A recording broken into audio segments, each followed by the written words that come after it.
Maybe a Yamagana phone in a car by the Bama Chijo so needs 100.9. What promote to say, I know my course, and then Friday. They do Friday saying, I know your mind, she come. If you be quite, you be quite into a be quite.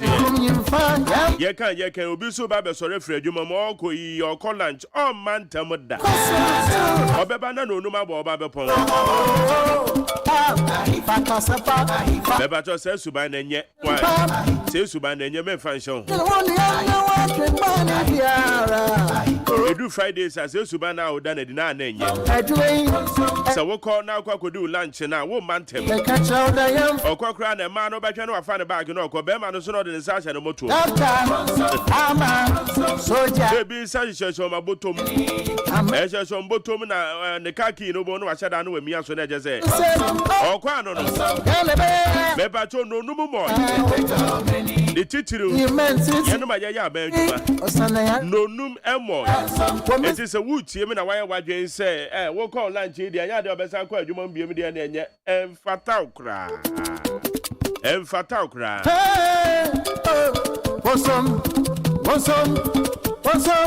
If you back where ye, I want a jail or have a dinto. If been so bad, you are my home. You do weekend and so a big chinny papa.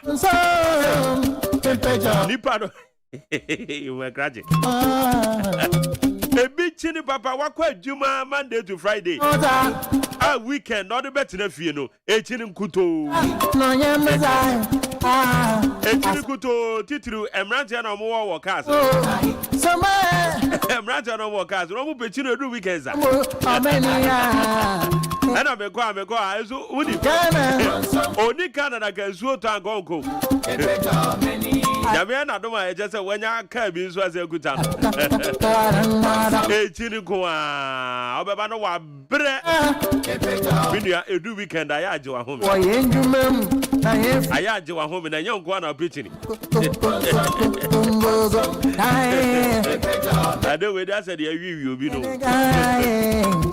What would see me? Wow, which I may say you.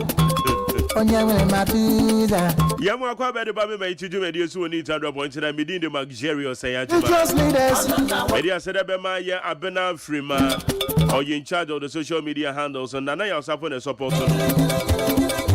Producer one, you could do them. It's never the amount I can bring from poor man, so me I'm offer.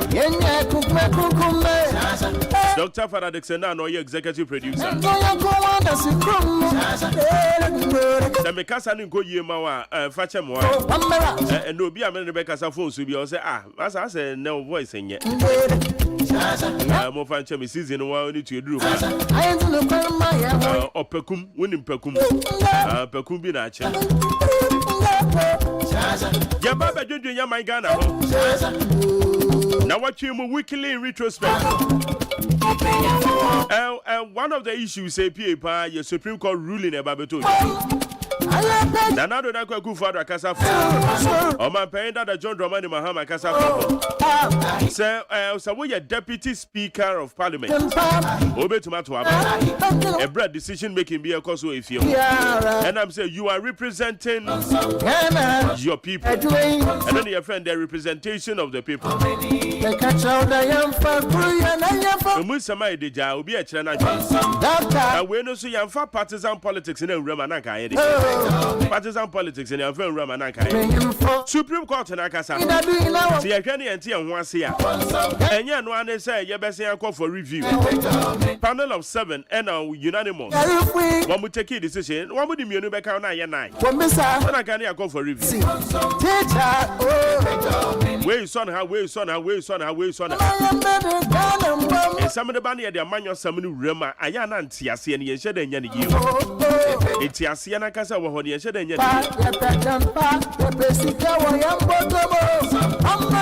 I am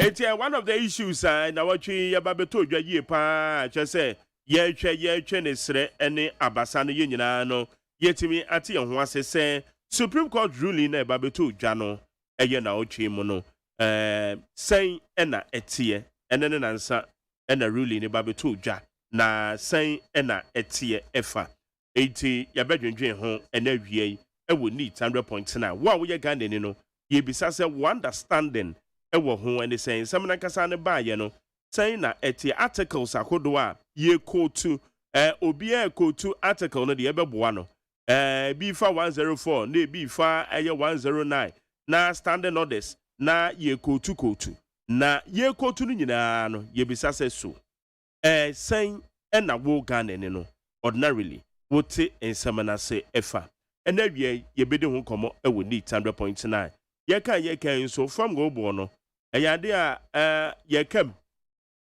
they say from go bo no ye kam they say em say eya ba be breaking 9 be binum fo de ben 9 na ne sa from go bo no eno so soro na ekọ eno so emu nsem ayedeja eda ho ade eno so ye behwe ye bedi ho komo ena wie ewo need 100.9 na ye wie ne say wie no MPP aya polling station abato na ekoso no enra Jombodu aya the general secretary the man New Patriotic Party oye press conference the nsamakodo de tudwa eno no wachirem aya party ma eno ama esesa omoye mo amoko penti aya painters moko penti aya formena party office in fact our painters na say etimi nyomo from seso pa wa Ghana ha they were very fast and Crawford yade just said within 5 minutes no ma penti office na wiyo omo yade pa just say ye betwe o masokra na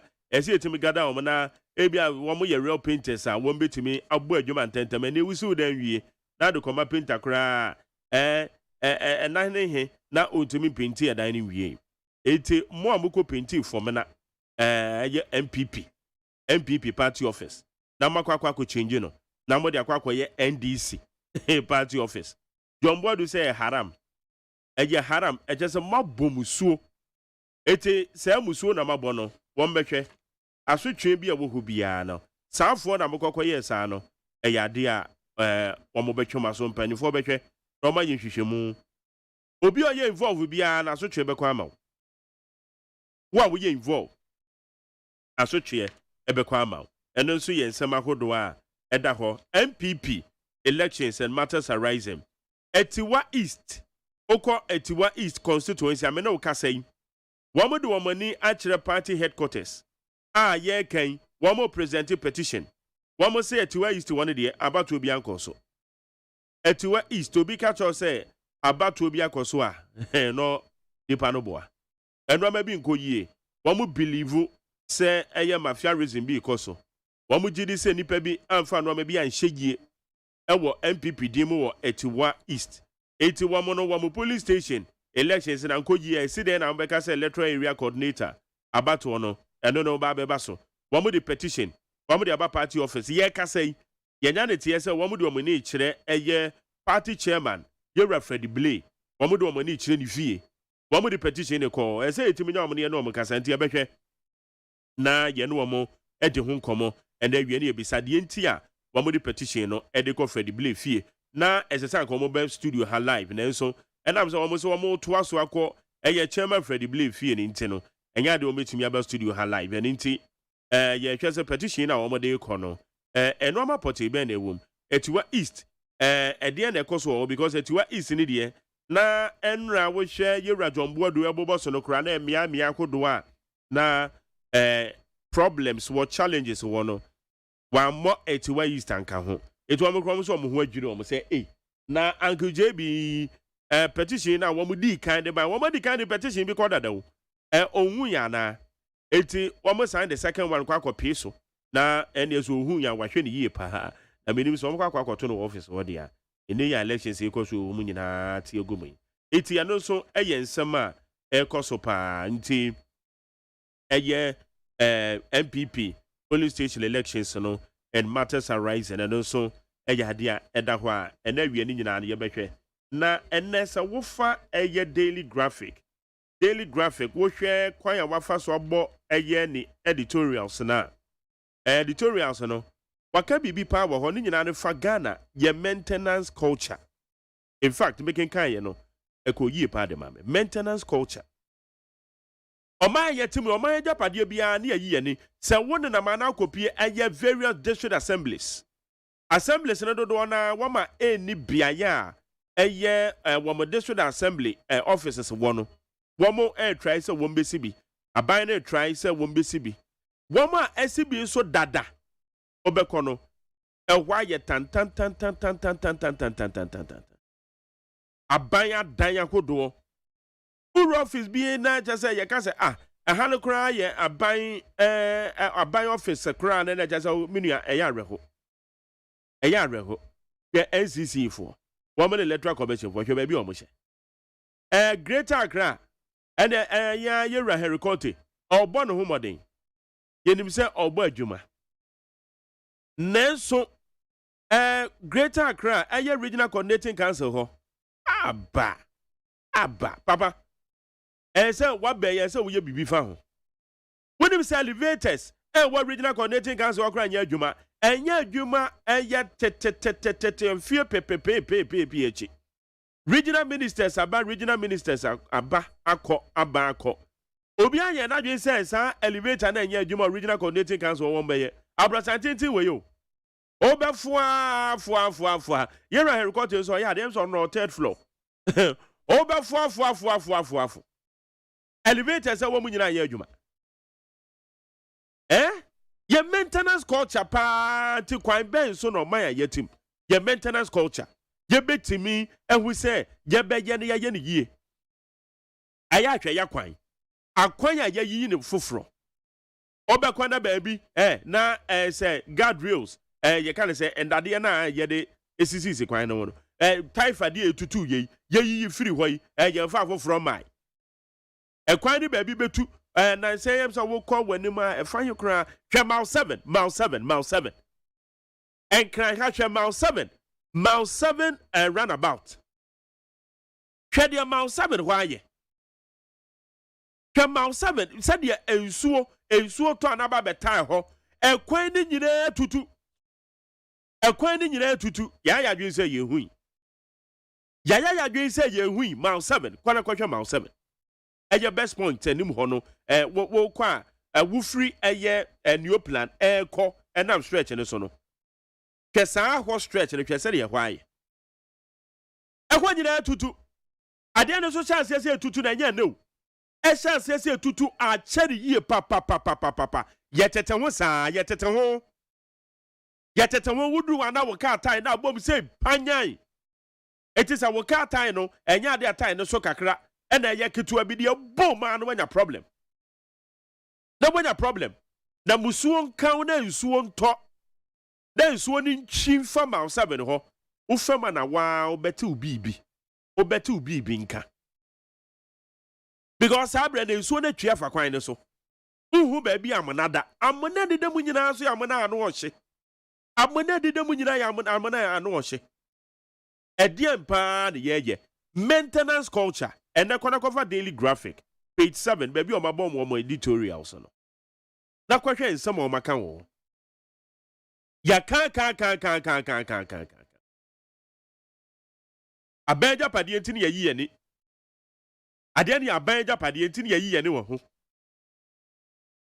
pa ya befa so improve your maintenance culture wenu mi nyina na nsem akodo a eso o mamu na nyina ye hwe ye boka ya ade a na ye gya ne ho na ade na sei na ye se nsu se ye pefoforo ebesi den ye kwanim ebesi den ene ye kwanim aya ko offices bi na kwana kokokwa ade ibi ministries ibi wura mu pa me wura ministry bi pa na me se na eha na mo se eye ministry ososo enso eha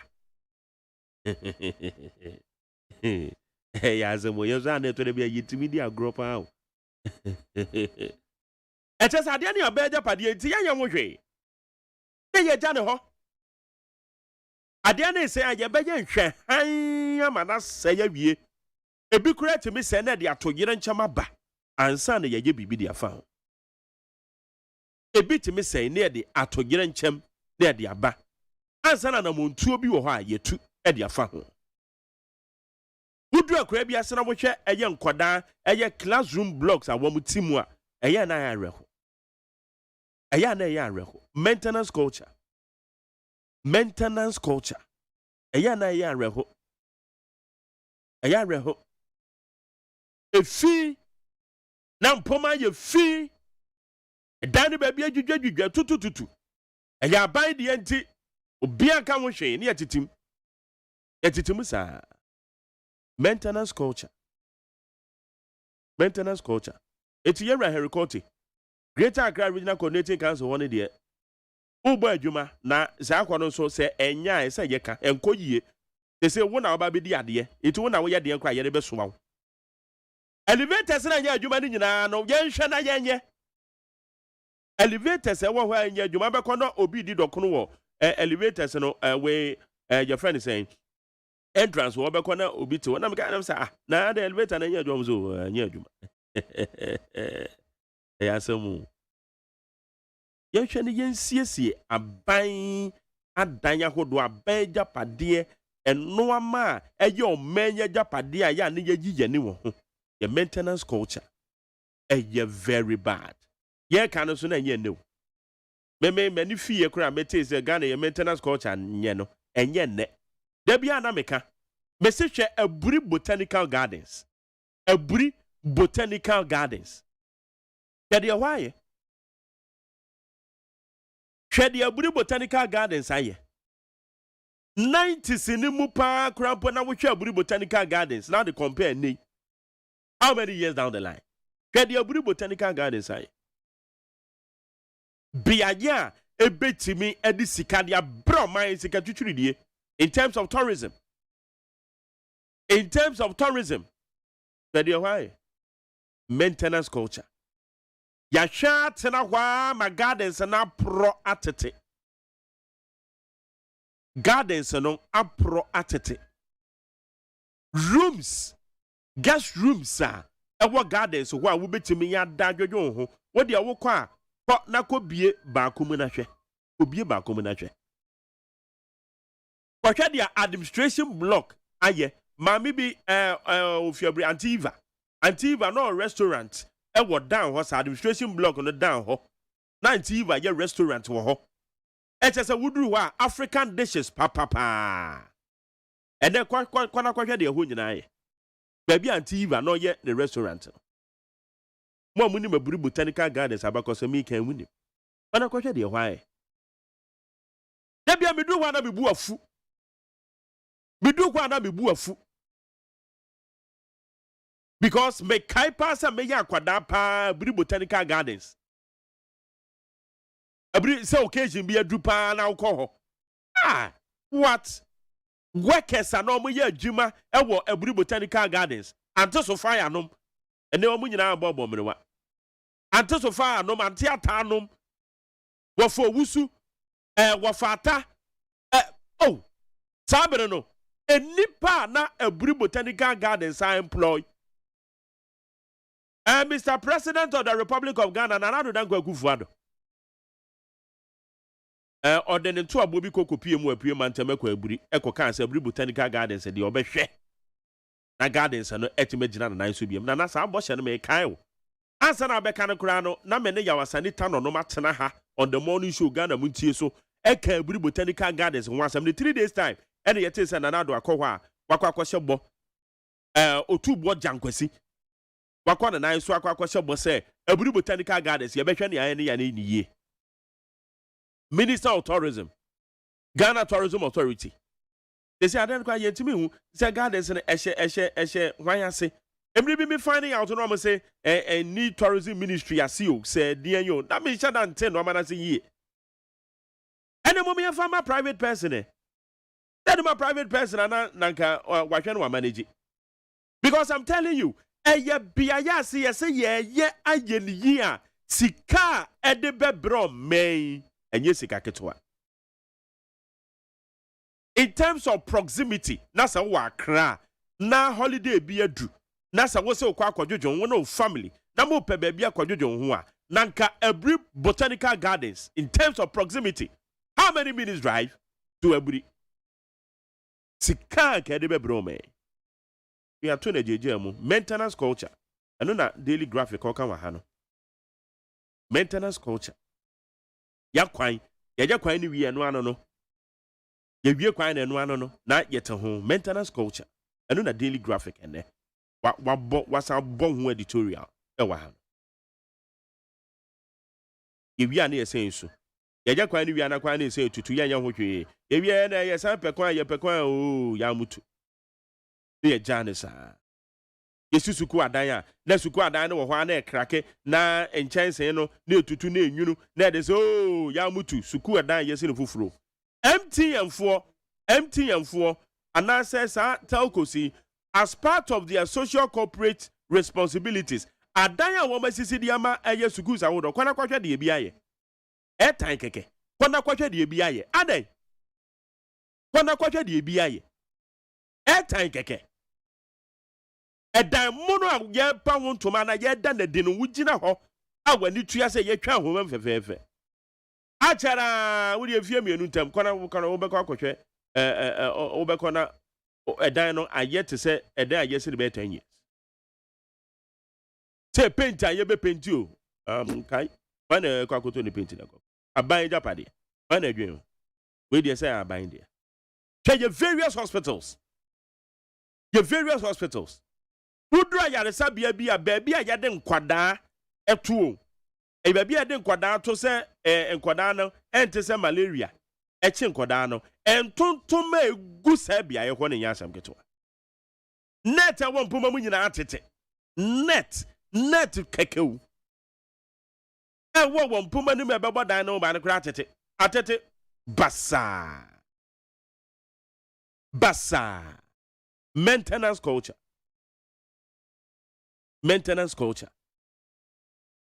ni ade tete hu o major party ese yetumi sei sika ne yetumi di maintain ni yie no ni atete hu sa na aye basa ne yese nsu ni ye pre fufuro ne yese nsu ye pe fufuro eti da bia ne yenko yanim eye 2 steps forward 3 steps backwards ye tu anamonu mienu a ne ye de miensa ba akire ye tu mienu ne ye de miensa ba akire ene ne ye kwa na se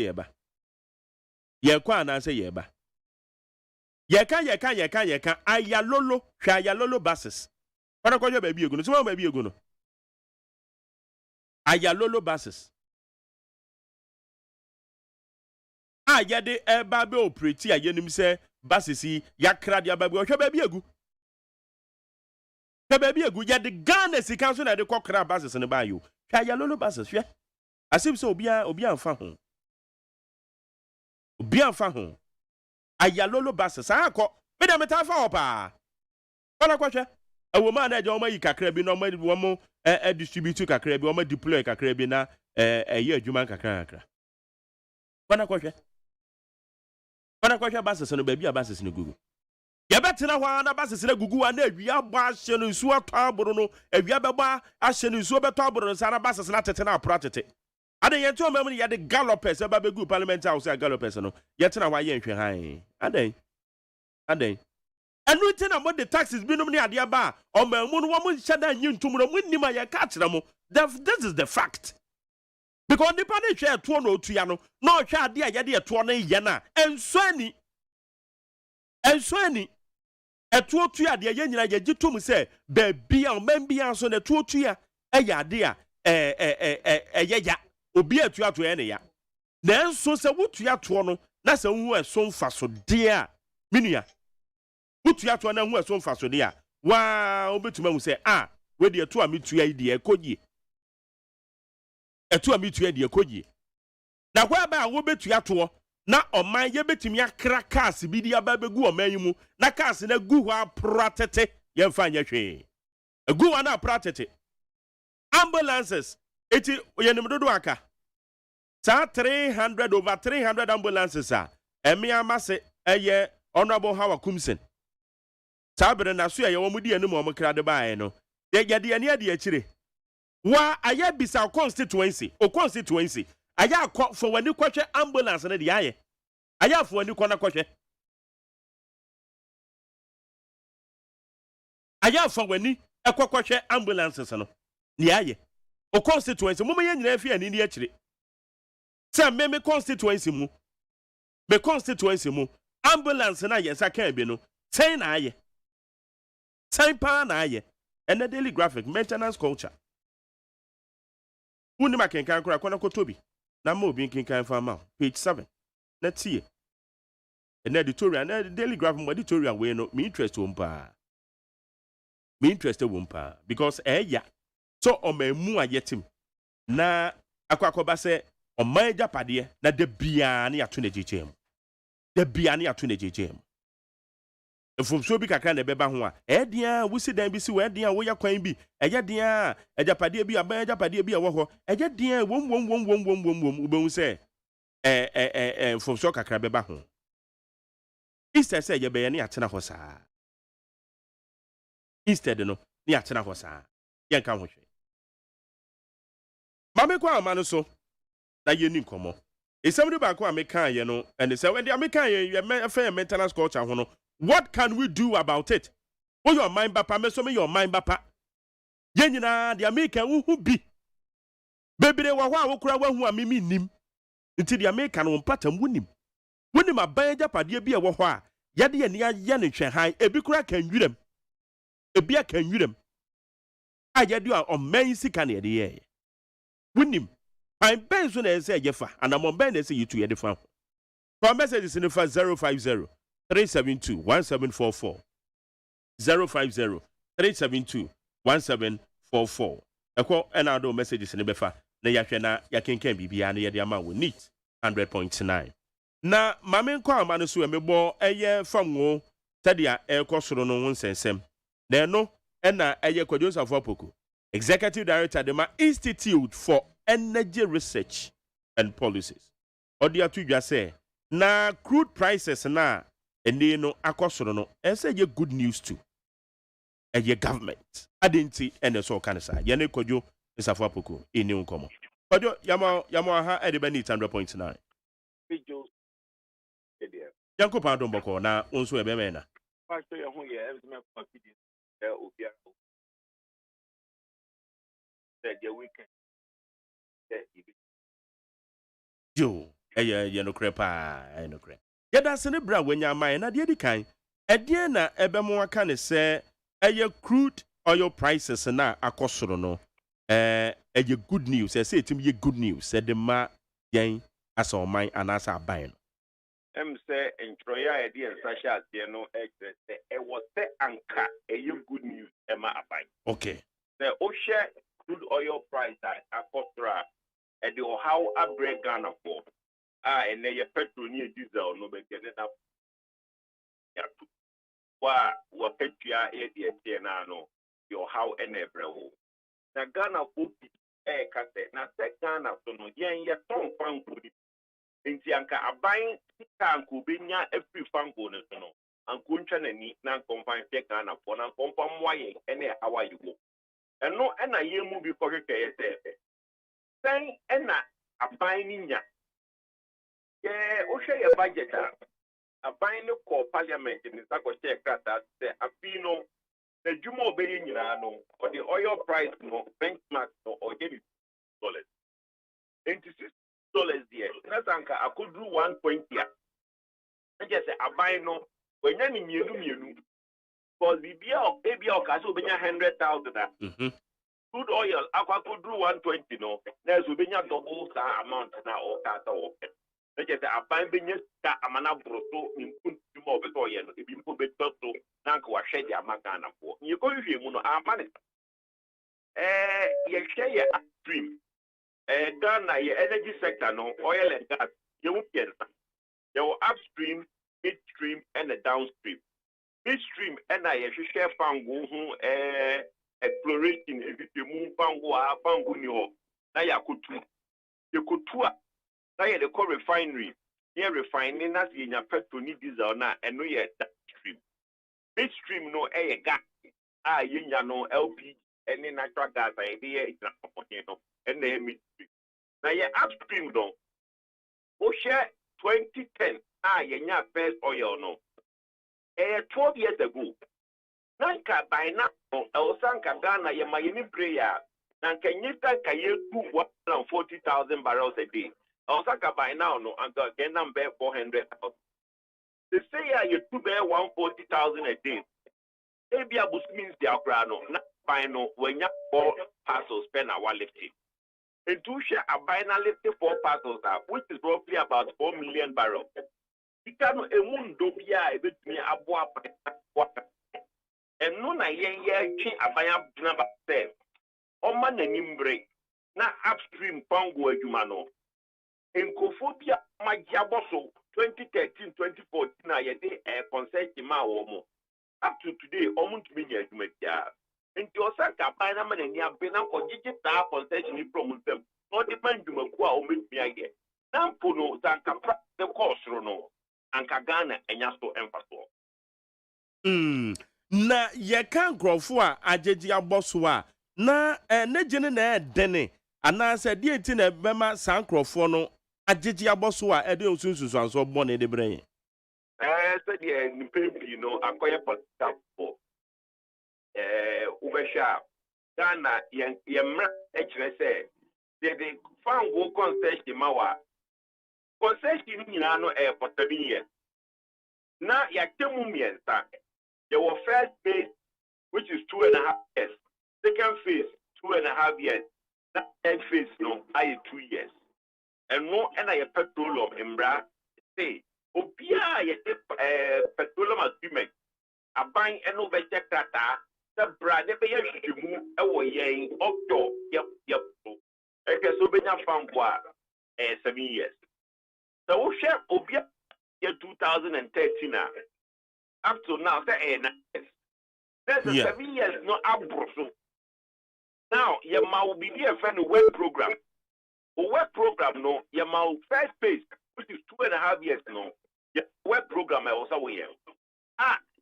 Nature says, one to me, and yes, our web program now, I was a buying consent in it through. People bear companies bear 10. Almost your first phase web program, no. Omun to me enye bimpo and what say why you be the debi. And so it being concession influence them. And they no and I am moving there and I say yes trabai. That yet be no yang and I high and then push a local development common fund. Omunya 5% of ABF. ABF, you know, a fund who's the kind of bar yet to be at a cost accounting. And see, I can in your bed 300,000 barrels. I can Sikai, a cost prostana. Common fund, municipality, district, no, almost as a control. In the Trabai, on share, any part 2013, 2014, or they are not traveling at the end of 1 to 1 or take from. Na aya na abane no wo sign contract ne sa na sa clauses ne nim se wentimi I said ya wo ka no se ebia mfie mienu adwuma sei na ensa wo ye wo sa concession na ye de ama wo no wentimi anya ensa ye to be different wo sam ne yetete ye to so ne ye de ensa che ye damri fam e na ye hwe na edi yenya me kai say 2000 and 2020 before election no ye seminar bi wo Alisa and them say petroleum commission panyini bae companies be all say ye back 2017 2018 no ye court which is law boundary court na ye call ye no ti binum de but no mu nyina na affect e wo mo enti laws no na anka mu tumi adwuma mo ye o manye e bi ni master site covid which was in 2020 enti ya get block our 2013 by 2016 no that was what phase so won't mean ya I was say its loss was 2017 it why the block 2013 and 2014 no won't be in fact it lost MAS because of first phase 2.5 years no it said they woke up don't want no you want the contract Obia the block 2013, 2014, or down who license no. Or Sanka by now no agreement no other back.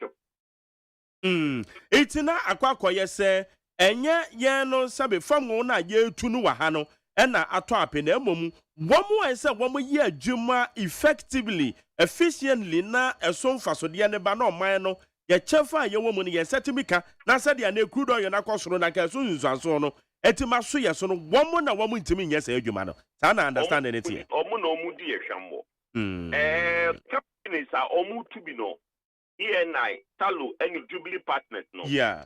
Who share almost 30 oil, Jubilee partners, on Bay 10, 2010, ever. Because Umbenyano, it was almost further investment. Technology, economy, Ikano Munyano, Eldom System. Okay, Talo, Ghana, and a Talo.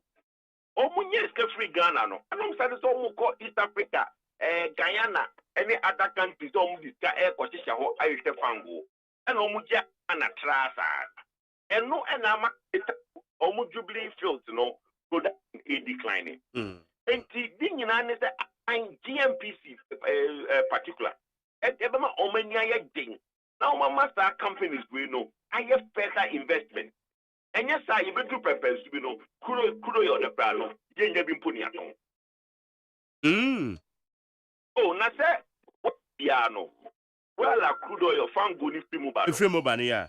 Yeah, but life expectancy. What life expectancy. In fear. Well, now pressure room was through. No crude oil no air factory. Well, no one. Now, bedroom maybe not a woman a couple. Let us say, we not found go up get it to the old party. It's a no, and I was on me there. Only investment. They don't two areas. I also look to be a found going to be brief.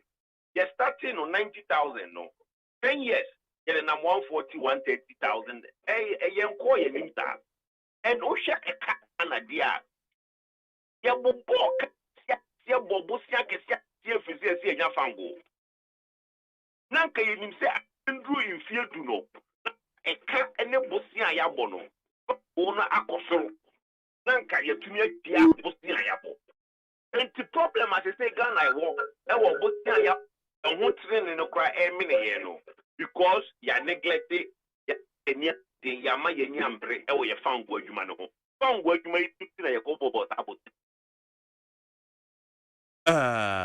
Eti nakwadwo ade contract kra ye sign o mamu no mamenya tia so o mamu no ye chefa kra o fango na yetumu no sign ye sign contract na infitiase no omo 10%. Yeah, which is carried interest and the adwuma me bia no ye 10% no and ye ka o mbebo ye nka ho bi. The omo no mo koye hwehwemu no munya fango na abaton etumi exercise an extra 5%. Na ebia ebetumi eja 15% wo ho.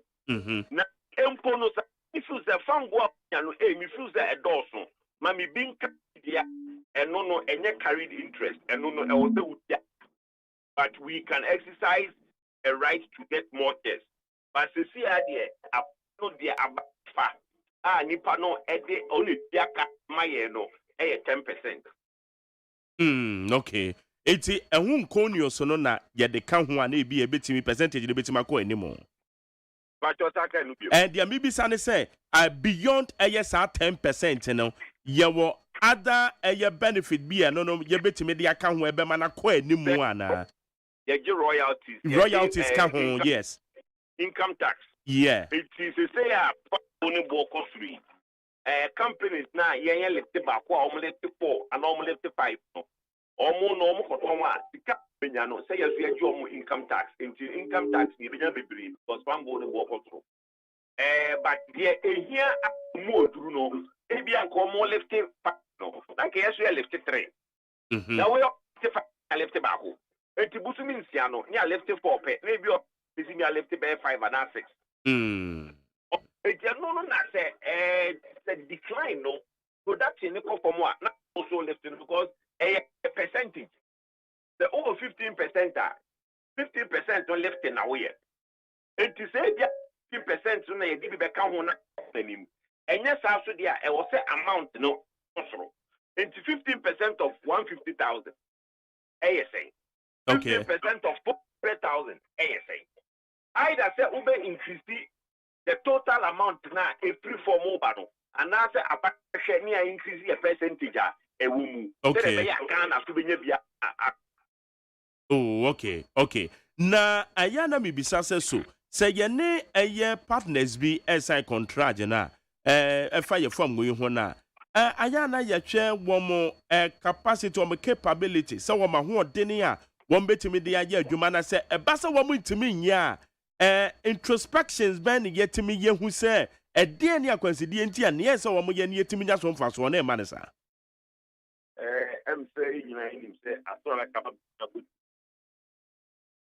company in fact metre here find your mama ne die nipa pit for the bank krata or you put and then em say o share in krata mu na ya fa ade ma dia ni yen krata a o pra o bi tru ada se as me see o be tell you but this one ya eno betumi aya behu anase unhu nti fa ne sɛ wo de ye fa ne sɛ ni pa by the same for the any application bi ye sender na asamu ba mu ma me twa agency bi 2018 any ye bidding round and you see Ghana the first time ever ye bidding round the bango ama companies ya baba be bidding the winner the first year 94 weeks ago when first EMP afọ win no inya ifie mi ensani abandon to be almost not simple every moment start here adwuma and also no ye gina wa ye ntiate and here na si aban kwan na wa ye tender so be we need na ifie mi ensa me fa san she class as ma nipa na start here adwuma here na si aban kwan you see this is of yen taking no in the long run no anything may ye and so I'm like a dear Ghana, 800,000 barrels and 1 million barrels. I get the 11 Chicago for Frankie. 2010. Yes, what kind of this? About 5 years before, then because Ghana 50, no, yeah. And he said, oh, that 50 Yanko Ghana and Yafango. 15 years on. At 65, found one again. I am because in penny 40, I almost say a Juma Monsano, Omunye, and I'm a because yeah, can yes, I see with one well, and as I say, yenya a 2 wells, about because 3 wells, yenya 3 wells, Jubilee, and now you could yenya Jubilee, yenya 10, and yenya a Sankofa, I mean, which is the ENI well. Yeah. It's ENI for so the Sankofa Yami. And now you're 10 in Sakakra, and you will Jubilee. But by now, no, the ENI for no, Sankoma start to produce Uncle Emma Jubilee for it is like by now, you don't want to 10 any Sankofa. There were other potential prospects of Cabana. Then Osha Springfield for a exploration. Every who's how many ENI for there is utilization. So in few minutes, any get a whole utilization for home. We me Emma ENI won't mean that the who I'm back. You better place one I am place. A TSC court, your court a cool ruling, your TSC court, almost the court arbitration. At question date I see 2023 as a 2024 arbitration. That's again that's so 80 and you will be order so being that. But no, I share year. This is also and you be an echo because let me tell you, even local to be a district, our Polugu, or take maybe our Capra de Prado. If you found we are local down biggest area, Puma, Ama, or no so, no matter. And I'm saying, yeah, you money, and then you see Some na eno ne yebebisa sɛ nti additional walls na yenya kan wo ni nyina ho contract no dia na yedi kan san a yede hyase ye no yenya lessons bi ɛwɔ mu sɛ this time dey bi a eno ama say na sɛ yeye wo contract no mu na etimi abo ɔman no nti sɛ mpo sɛ enkane na yenwu bi da mpo ne yesa contract no na efomso bi ba ho ade aka no so ɛn so dey me first no na GMP and your GMP petroleum commission. Yeah. Some commission will be promoted. GMP for the first GMP on you. Oh, sorry. You can do 300. It's almost 700. There's a week. Hello, Kojo. Aha, but don't you baby, yeah, me know you ain't baby and enter the alcane. Me say, as I make a talk to me. Aha, I feel me tonka. Me say, okay, GMP, yeah. GMP first, no, you pay you more, not only do 300. Someone do 300. And they, 10 pieces staff, 700. You make a Uh-huh. Okay. Hello? Hello? Yeah, but you never count. I'm saying one network, no, you trust me, is a be a network, no, maybe I one, I don't know. Hello, Kojo. Hello, Kojo. Oh, I'm say, baby, I could do one. Aha, yeah. I feel them say, better one can go. Aha. Can I say? Yeah. You share a man, then money. And they you get the About the count, okay. We have GMPC here. Do 300. Okay. And then GMPC staff, 700. Okay. Petroleum Commission, I come home. Commission for so many of Juma. And today, now, which we have say, a Juma, I actually be that almost. Okay. Yo. And you know, maybe interim, and I get it down more journalists, media for say, yes, Ramo. More frail, almost the same thing. I am in the Yatiga. Again, it's some point. Ubi, I had what I contract. And me 9 years. The contract that we now are buying trouble. Okay. Yenya empanyofoɔ na yɛde saa questions yi yɛde bɛbɔ ma na yɛgya okrai na yɛbisa sɛ wo kenkan wani wo obi a wani di ɛyɛ PIAC report ɛkyi yie pa ɛyɛ Public Interest Accountability Committee for reports anomally sɛ ne kokɔbɔ a da bia afi bia no ipo sɛ quarterly impo report no de bɛba ɔmo bɔ ɛkɔkɔ sɛ kwan a yɛfa so ɛyusu ɛyɛ process a yɛnya free yɛ fam no ho no entwa ye report de bia ka ho asɛm but ɛde ya de ya de afa ho PIAC asɛm no na ne ket kana kaka sɛ afi bia PIAC enya asɛm foforɔ ka they be obi politician PIAC started asɛm no 2014 2013 de bia PIAC asɛm foforɔ na sɛ ya politicians no some service no some man some you maduma yi na sɛ ya sɛ nya anodom pre eba bi de mu kakra in some project bi apia for so mu okɔ hwehwɛ mu a monitoring na ɛwɔ sɛ Ministry of Finance for ne yɛ no ɔmanyɛ okɔ tie mi nya na dom price mo kan ya ɔte sɛ yɛ wɔ baabi mienu a ɔmso mesi market baabi ɔmanya asase plus o sɛ yɛnyɛ skane deɛ na deɛ yɛnya asase na yɛbɛnya asase mienu ɛwɔ baabi fa akɔdeɛ a ɛne ɛnsɛ yɛbɛsi market baako pɛ no yɛmfa baako ne free bro no baako ne ɛmɛka bro no wei ho yɛsi market mienu ɛna ɔmo si market mienu payment a ɔmo yɛ ma contractor nyinaa no ɛyɛ for market mienu ɛwɔ bro ne baako no Ministry of Finance for and do akɔtene ansesa ɔmo documentation ankyerɛ sɛ nsawɔm for bɛgye sika yi ɔmo si market no ɛwɔ bro mienu ɛwɔ bro ne baako PIAC for kɔɔyɛ no na ɔmo nkrataa yɛsi market mienu ɛwɔ bro no mienu the PIAC for the Oma Jakarta every Ministry of Finance for Omoko Brono Bakuna market yo Omoko Brone Bakuna Kamona market BSO Ublemuno Ublemu PIAC for PIAC for the Omono Kayakata Ministry of Finance for the Amawomo and Omudi Ejuma. It's a America said civil servant you could use more than politicians. Now Okoka Ubiazu na one of your leader. That there was only Yomoka. That position is a civil servant in China. Don't see that you Joe, monitoring they say you to money your in terms of your projects are. You didn't say you're free a year your farm no process anymore. I'm saying very important. Very, very, very important. Because the more Ministry of Finance for now monomoye disbursement, you know. So be the card that bro. Say, sika de ma me no. Me si wa ha, go si wa ha. So they actually connect the part to see wa. And sana PIAC for them. Okay.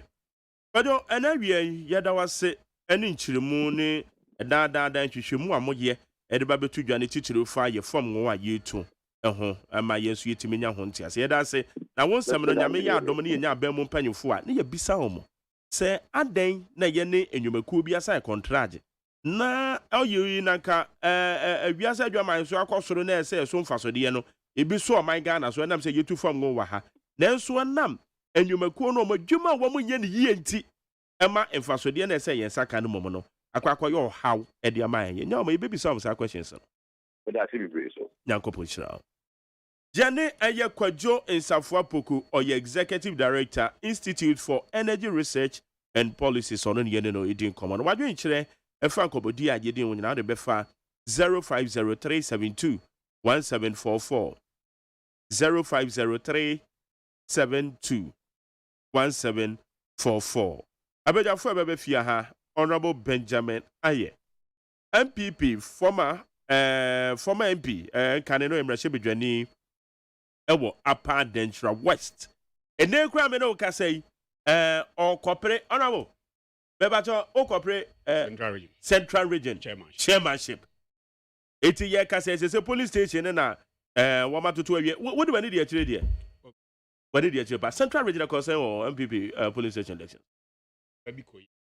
ebi sankoye na baby a ankoye de akoye ne de akoye awie na baby ankoye no de na wo mo ya fa ho benyivo ofie o ti won be kan ho benyivo ofie o sa ba de sa mo so amopre se mo pedi bia bi se ye mantama na constituency level mo interesting so wo pa o yes politics say obia interest wo yeah but and service obia be personal interest yeah but any kwase o ma o personal interest override enyina your collective interest. Yeah. That is why if also sacrifice or personal interest for the good of the party, national party now, so be it. Okay. As a woman, personal interest in Tino, the national party, no, as so far. Now, wow, party, no, my for example, look at what is happening in Parliament. 137, 137. Yeah. Because of amount will be okay interest in Tino. Yeah. We lost certain seats via any kwasenki. Exactly. Okay. So, more a party no here. Ebia yen lose those seats. The lose those seats no so and the parliament enti said the TA. Okay. Parliament enti said the TA so and combine can corner so no. At a faster pace than said the ecosystem. That is the effect of a personal interest no, even on the nation as a whole. Okay. So, yes, yeah, we interest what the ecosystem, but or say, or mine who hear more than or personal interest. Okay, maybe one shall see MPP in common, your monitor, to which and press conference, General Secretary, a year. I'm a man, chairman for. My pin me space. Tiania Canada, you and every almost on my man, chairman. Wait a minute, don't find Chianata. And you pay my honorable Benaya. It's a which a press conference and no, yeah. Or can be I would do a challenge, so why a party in the Befaso. Now, one way to me the addresses are challenges on. One more so yeah, any among who said, Media, one and be beef, no. More amanyokuo akesefo amadi so with this in this current dispensation no ayana mo yam internal elections na se obi eye ne amon ho sema na ne kana kwakoye kana menim se ayana den se wo ba ya de a obeka de onso wan tenetene na obo no de pia bonten akwakofa ansam foforo baba waka especially we share for me na de course wo ho now within few minutes na party office yetima sesa no e de akwakoye party foforo office adwombo adu kiremu se ye haram. Not yes, iti which enra in Chiremua or the bar your press conference engagements no ye na a bit to me the BB banner. Well, unfortunately, maintain the press conference, but my kind a home kakra, okay. But a futu kakra, me de man said now okay, yan. Babu said, Mofra, any or more enemy, right? And now your parents. That's na Babu could I say parents no so should not. Nuka say almost a tete Mofrano. So the Mitchell. It's the fact to say Babu Cratcher say Mofrano and respect parents. Does not necessarily mean say parents no should take their children also for granted. One 3 years now as a parent who could bo obasum no one to me and control ne home.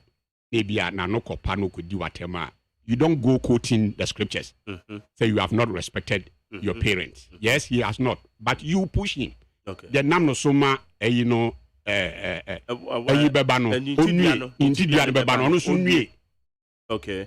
Nipa enam say ye nyina tolerance level, your maturity level, emotional maturity and what have you, enye the same nti no. Ebia wo di me ben aya make me aka said na make from the big no the name of the interest of the party nti national yinti minya man can you move on. Ebia me de odi bedi me ebia sa na meka. But obi so ho mo a udi kodi na ompene. So kodi no ampene a don't go out there shouting say akwena semodin. Yeah. Madam for began open say ubu hwan nyina so ampene asem kofo enti asemase. Onti debe asemase. Open na bu no kwase na so ma mu no kwase so onti asemase. So it is brebre na ma nka mane so ama. Me position no. Okay. It in as much as I will condemn Nkorana Ewasiana say party members na ebia nyoma bia ensem fata no. Equally so no I condemn those who have pushed them to misbehave. Okay. That is the way I able to me I resolve party ni ameki party that party na those days who boni dia no bia feel say yes this is MPP. Those were the days I can cry say MPP before them quote them. And your quote say na quote any show. But no be him say no there you know it's a civilized group of people been yakushia ho. The end say ye nyoma bi atuturu asem bi ko bam ni ade na ya man for say enye yesu ene ye ban no. As ye kwa behave like yanom. So the make no. Obi aye bi say na MPP for pa na mu yesi. MPP for pa na mu yesi. So, as much as I'm condemning those who are misbehaving, those who are pushing them also to misbehave, should stop it. Okay.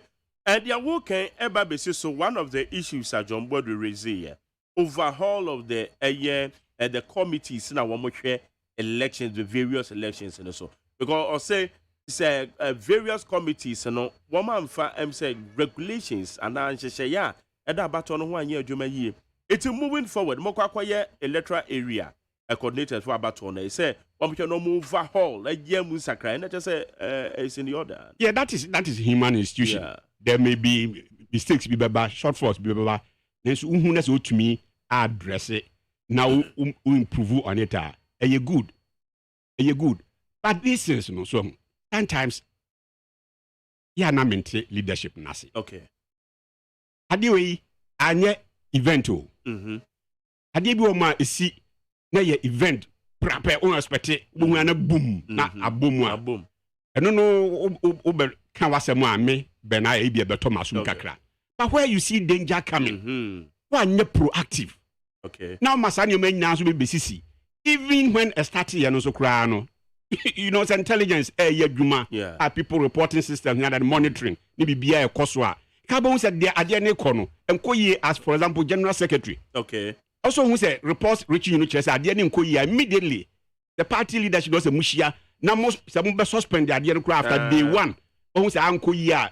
The Biansu dia dance said day one, day 2, day 3, and crown a bit worse than day 1 now. Why do you continue allowing this things to go on? So it to me, see a case as be aya be at the party needing about distributor and whatever as well. The leadership also look on concern. A man no degenerate to baby akwakudu sisiam should equally be condemned. So that's why man you're proactive. To me, I may be wrong. Okay. But my dream yeah. Part of the leadership role where you know. After all, for example, you got to abeya you win the credit ni be or more credit ni be. Some na my partner let me everything power. It's equally no say under your watch. Maybe be anko ya. Any cause you have seen change. Okay. Monitoring ben the course day 1. Even before the monitoring. A dear ban na more ben to 2 years. I'm not expecting that I'm be 2 years behind some debate to ja. But a lot of things have to be discussed, behind the curtains. Behind the curtains. Yes. Yeah. But I don't know minimum no. The minimum obi ka say nsuo ni toy na manhu a ade che na efom afono they say me to say eh enra na adwesa nsuo toy. So the mission. Some places be o ha. Let me take Formina as an example. Okay. Formina has become something else. Okay. Under normal circumstance, any question you approach Formina the way everyday business as usual, business as usual. Yeah. Because and I mean, because complications will be a bit more for me now. In spite of 137 and the rule all play the man, the man be our member of our party. Meanwhile, behind the scene, no, you didn't have negotiations be to sit with us. And now there been the core negotiations no. Okay. I don't know. Perhaps. Yeah. Because of negotiations, money in year no. A benya impact. War constituency no. And your mail cost CCA. It's more doses you know. Stakeholders are what that area no. And I'm more ben and money almost two. Okay. In anticipation of this day, and you may about today. Yeah. And now, really, you know, a party member now because most of my pamono. And I'm a oh, yeah. Yes, more pamono. More pamono. Yes. For example, it is MP for Koya and Yomasisia, and now our rights of Obako and money be you know, party active grants will be on your party back. Yes, that is to the outsider. Until I make you say, if leadership, perhaps, I'm using perhaps because I don't know. There be negotiations because behind the scene in anticipation of the next election. Yeah. No, and among Ben you two and Sansa the Beya, yeah, cause for me be and Kemba. And I give it to me to an amobi and Casa for mina issues, may issue ana. Now, if I'm young, me example, and that General Secretary Damboche Dozies. Okay. I'm sure it's still the order of the day. But through by election. 6 months to general election. Okay. Straight away, it was said, okay, so you can prepare for a year, friend say, I got up there, yeah. For 2020, 2004. It's okay. Then you prepare for 2004 general elections. General elections, okay. And it's a 6 months to 2004 elections. Yes, and now you see yeah. So, now immediately there was a need for a by-election. I'm going say, okay, see, because after that time, that time now upper bench, just one constituency. Meanwhile, for the 2024 general elections, now you have split constituencies into two, east and west. Then I'm paying for at that time. I say, and whoever wins that, So, free west, there, in my case, I happen to be coming from the west. Yeah. The Kobase, to me, we need a primaries, for the by-election, and you check constituency towards the 2024 general election. There will be no more primaries. Okay. It may serve the full upper Denchira West, upper Denchira Wie, automatically 6 months, Yes, me serve Wie, automatically, I became the candidate for upper Denchira West. Okay. And no more primaries, rather for somebody to stand or upper Denchira East. Okay. That is anticipation. All right. I'm for to say me several me by election no and say you be primaries I upper Denchira East and upper Denchira West primaries na. So it is now, for example, if I'm getting your point. Behind the scene negotiations be akoso na say ene eno no benya nsunsuanso bi ewo elections ewo from na ho a. And now some moves be talking to stakeholders because in my case he said because stakeholders were all involved na they didn't know.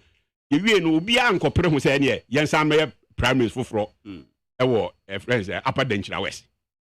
Okay. Because now automatically it's your money be to me and your money be most of these issues here are done in Tokoya as a as you through as a they are over issues that could have been resolved over a cup of tea. Okay. All right. Now issues basa now one resolve over a cup of tea. You end up facing what we are facing today. But I am in Pai boss. You bet me I resolve these issues as quickly as possible. It's true. Because yes, you did this and you had constituency, you had national moon, you had Benjamin and so the general elections. Ghana for so one more person. Oh, yes. Okay. Every Ghanaian be a MPP.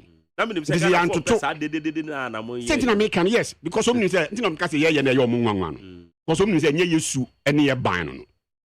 A bad man gidi na de adin dia amanfo bi kuta ho copyright ne ho it is obia no mo mpre ho president Mahama akura di ho adanse som de ye wo mo revolution obia no mo mpre ho eno de ama wo mo This yes ye kwa kusua anti ne ntumi kwa nsua ne no because ye nim ye hunu ye but me de ma no sin say that me kan okay Ghana for wa rehiem power MPP mu all right nti say ya ntoto ye internal nyoma yie no mo de ho abufuo yie fi akonwa so a ebe ha ye nyina pa okay nti ye hwe na ye reorganize nyoma as quickly as possible say the be ya be sama Ghana for sa arehiem no na to come 2024 omo koto abana omo start to ama party way as boom as omo to in the last but one elections.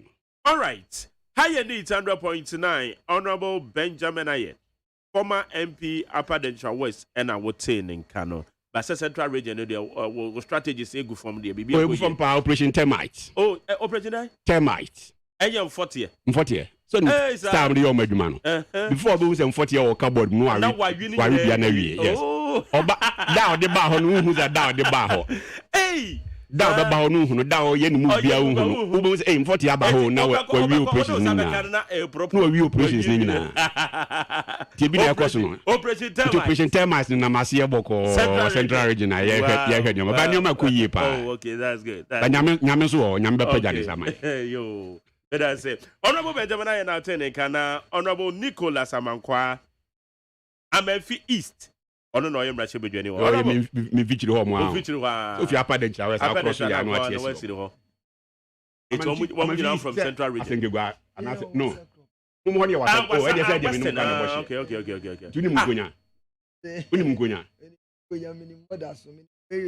nkonya me kan choba bi na wo nkonya uni nkonya choba na wo otoko choba na wo o hwe me kokko nso na hwe me ho na balance okay honorable Nicholas Amankwa na say oben ga se nyame adom bibia boko de nyame adom boko ye de yanko pass parliament so boko o nyame adom buguso ho okay well the abeto so an yi di ni ye MPP internal elections no na mene eye honorable Benaye o ye MPP ni a o sign contest or pe a chairman Eddie and one fin mantem 80 na ese mene ne bo san komono it menim say obeka bi dia unka bi so dia na we fi asem we professor Mosne kan we fi asem na ben for say achechide enso de ka Australia fo a untobi na akoye amamue a eja to obi fi a no wasa nsu asi wa bodwesem na MPP so na sisi ye ka say omo na Ghana nyina hye omo nsa omo bum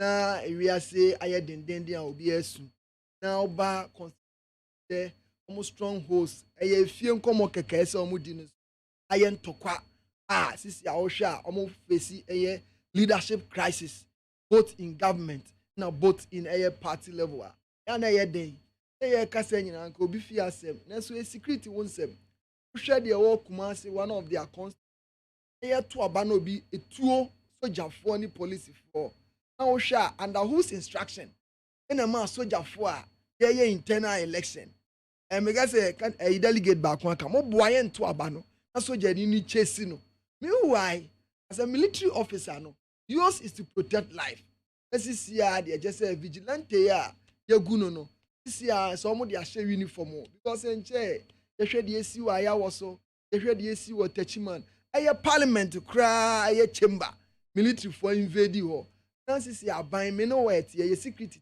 dey inti the best share say the honorable kasema wo hwe wakase yie nsem say na ye party ni a aye anane kan ye di best leadership say omototo no mani ye omma fairness nya adwuma asa do hwe for me na de ya wotena kire a na ye leadership na ama na base because wotie omo ayi ni ma obi abeko independent na say wonka party no so if they want to bring you back to the party I mean him say a process wo na see dia memu na ginsem no sta na akwakosi party nim enti the extra mo no say sisia no mfie mienu aka miensa akai Ghana show mo nsa ya sumje show mo nsa ya bambo show mo nsa enti the Ghana for kan say na mo branch election po na ayesi o no man di na che say the secret na asi ehwe ni ye awo hwe na honorable senior ode na no sin na okase ntokwa de omunim komunim ko pa because in the history of Ghana politics e papa kwabna je Japan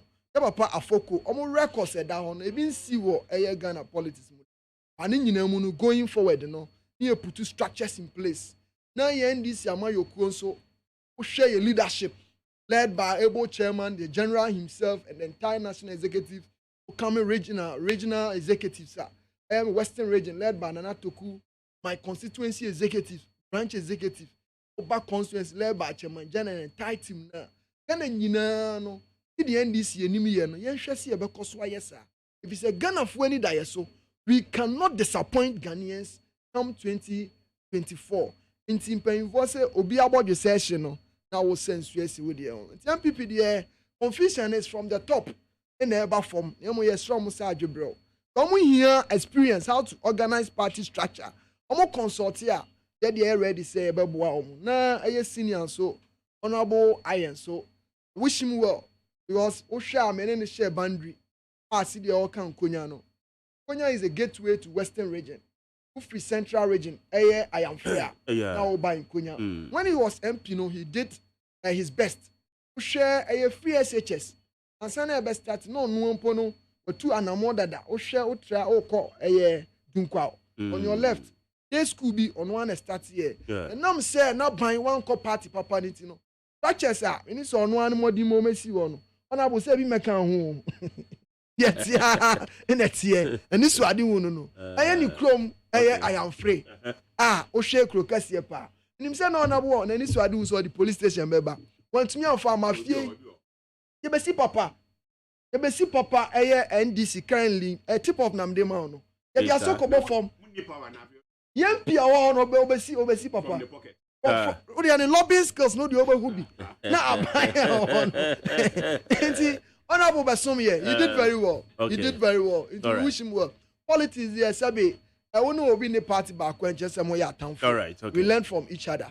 May I say, so we MPP ni said your elections no air course so we see yen or share yen so Facebook live or comment no obetimi about Facebook obetimi to ye neat 100.9 FM neat 100.9 FM Sarah so na WhatsApp messages no and also obetimi about 050372 1744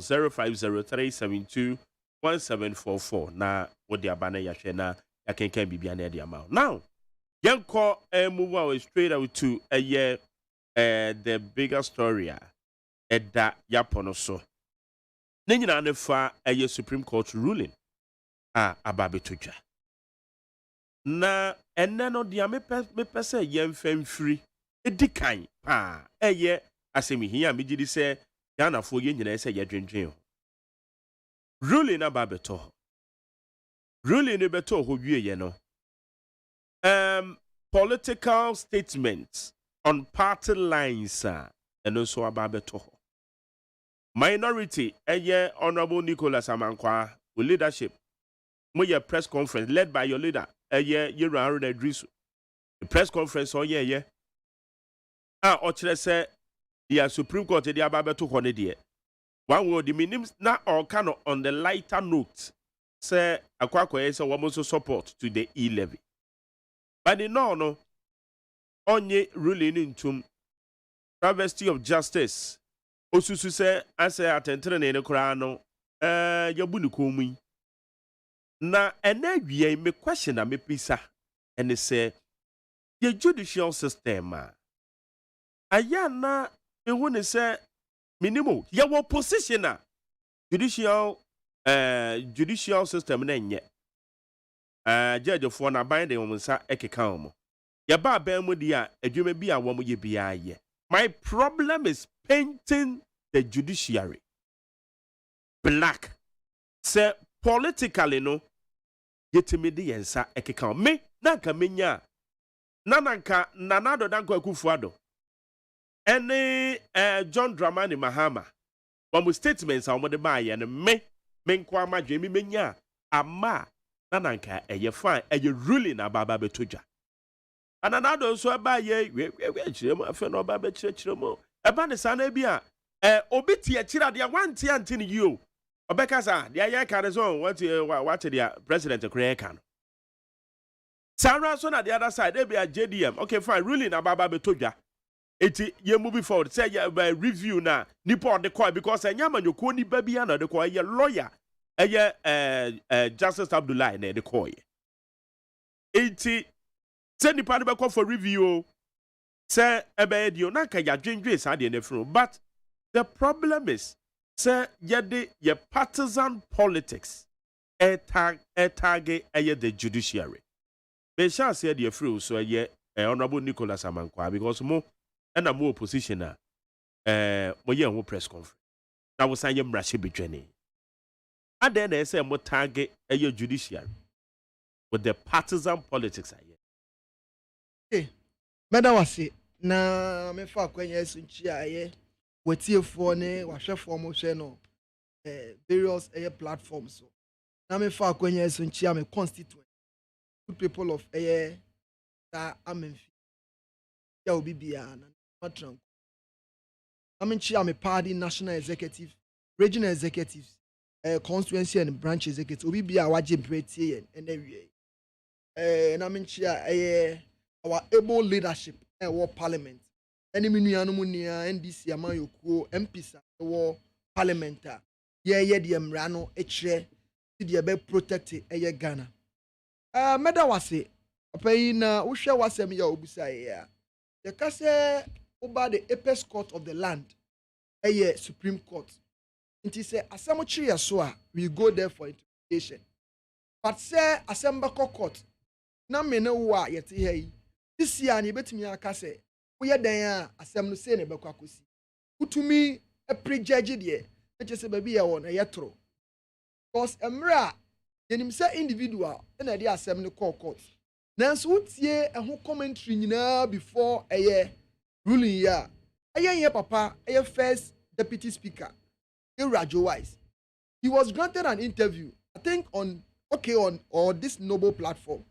Was say what the amoyan chain the ruling ne ba maka se mintume to aba intimate ya me yamo sheme sent ruling ne kosi saying na wo hwe ruling here ba here the Supreme Court ma ruling na nobody being a member of parliament if NDC will attack the judges but ruling now band to me chair ho adwen over parliament say senior being a former member of parliament and normal me ensa na de adwuma. We have the Constitution of the Republic of Ghana, and there were standing orders, and Sanya were precedents, the Esida, Yeshua who share ruling there by now. There's nowhere in our Constitution or in our standing orders explicit. To me, chair says speaker to me to Abba. There's nowhere from Z to R, nowhere a chair say speaker, or chair, or akunyem. Speaker, because speaker will share we a member of parliament. The speaker are free for me now. Second deputy speaker, any year Joseph Oseusu. Our parliament, not say on head on track as a speaker of the day. He has every right to vote because or representing a man for. But say Okotina Konyanima. We free MPship nim because respect we need fairness from you. Se bibia nkoya ye be here free wo pika konwa na wo kotran mu no eno nti na enoma bi ame ene wo ye nyina ye MPs nanso ye consider wo more than me if you say mra ye wo mu yi yewura Joseph Oseusu minim say he been first deputy speaker ntino eno nti na aban ekogi loan ye de ba certificate of agency ye de kwaye be kwai hospital yes anko bi anya so a part of enoma onya no na speaker a wo tie adwam na enoma koso. We want you to be fair. Say bibi anko ya be ruling no. Wo say emredu na se yekoto abanso a. Wan san wo sorry no wakwa koto aba. It's never done anywhere. Explicit and here can constitution here de be adwuma. Oba article 102 of the Constitution of the Republic of Ghana. Here can ye. No, it talks about the quorum. Or say a quorum of parliament apart from the person presiding shall be 1/3 of all the members of parliament. The Utia form column, see the expected number. I may no say per 275 no. And needed quorum no ebe 93. In year to me start ye jumedie. Or no, or say a quorum of parliament apart from the person presiding. Hano speaker one seminar or cano. The year kanya you be counted out. Speaker, you are not to take part in debate. There be because on waka what reason sir and now sorry. Now, when our address, you don't take part in debate. Who we are, the Kafa voting hon so no aba. Article 104. Or say, except and otherwise provided in this constitution, matters in parliament shall be determined by the vote of the majority of members present and voting, with at least half of the members of parliament present. Two, or say, the speaker shall neither have an original nor casting vote. A chair speaker would ya kunyamuno. Bibi koso si ye to huaba. The 11 year by ya. Na Ghana phone na sa huchre bremu. Oyo sika imisi abeko. And normal cost one anado. The odi abedino. We are not ready for 11, you know. Say ye to aba. Being a speaker in the chair no. Want me to be. So what ya kunyana son kwa dia. One who kwan say eye oba to be. So we move now call eye Article 11 0. Let's listen to what Article 11 0 no. The chair or no my kwan say we being parliamentarians no. There were kwan see ye juma without the interference of any other person. I say neka Article 110 1. Subject to the provision of this constitution, Parliament may, by standing orders, regulate its own procedure. It is a senior way. When him say Parliament, to buy a masters of our own rules. It is a Supreme Court indeterminate how Parliament run activities. But when it comes to the interpretation of the law, Supreme Court has a right to do it. Now the omunie the summer ben na obi otiechremen say na ba ne saying because Ghana's parliament no they used to yamra point standing orders for 30 solid years now. So why now? Anunti na akra onam abontin wu say 11 ti ana. Na de me yam shimi ye ne say the president of the Republic of Ghana who say na nado be kasa yansa na yewura Mahama be kasa. Na ruling na ba. Utie na nado okache say parliamentarians no yembro embraso na yeni ho. So the judiciary has the right to interpret it for us. Nobody is arguing say I'm the right to interpret it for us. So Nanado, what is your interest now? Is it the state of the nation I will address yana? Because you are mandated, say you have to address this state. Constitutionally mandated. The Supreme Court ruling now beka. And ruling no say neka. Strategy ni nyina say MPP baby omodu it's a strategy to reduce our numbers in order to have their way. Also here 11 ho omutu anamo ko yera John Dramani Mahama ho a Christian Council for koye. Recently yabapa Ebin Chambers by. Recently Council of State members so omo by members of Council of State. One more by Ebisha the leadership of the house. Exactly. Recently utie yera penyim man penyi dada yera kofo kasa. No kasa yenye consensus burden which was very laudable. This is the time I see a compromise. This is the time I see a consensus burden. The normal ecosono it doesn't call for. No matter what anybody will sit anywhere and do, no, it doesn't call for. Because granted, Parliament the Supreme Court and money ruling we see the leadership can and running so yeah better test and test we have not gotten there, and when you go to the river, we will cross it. You better cross on because the constitution of this republic tells us to resist oppressors' rule. And my brother, NDC minority in Parliament. Ghana for Bompire or Munkosubobi Maye. Because Ghana go. Why do I say so? In the introduction of E-Levy, they had wanted to ambush us into the birth certificate of agency. On a certain na yera, Joe say usu yes or better abana ye preventing. No when him says scaffolds are cost of Parliament, no. Yera Joe say usu initiative. Oh, how? No, why do I say so? One, Speaker, Right Honorable Abambabin, only here for the approval of budget. When he came, he overturned it.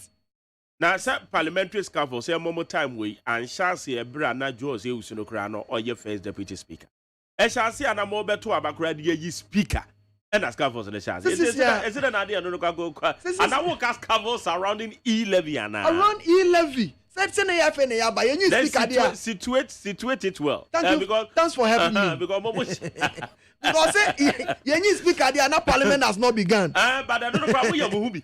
Moya muhubi papa ye nyina ye wu ye. Ni na public ne fan chair. Moya muhubi. Omo fan chair. Cascafos ne dia. If you have cascafos surrounding E-levy there. Fine. Ade na wo kan sa. Why there? Exactly. Speaker rule here. Right honorable speaker. Now what's now by law, by constitution. And BBC now Mridua and Kebechem, he went back and I have his voice here. That he said that it has never happened. Say, Speaker, what's na kunyem? Now voting cost now be kunyakasa oko to be. He said it. The voice is here. He said it. And what is happening now? And he was prevented. Thank you, I'm preventing her. And he man to abana of which he himself at that time, only himself a illegal and he man to abana. And Kayura eya kenoforiata.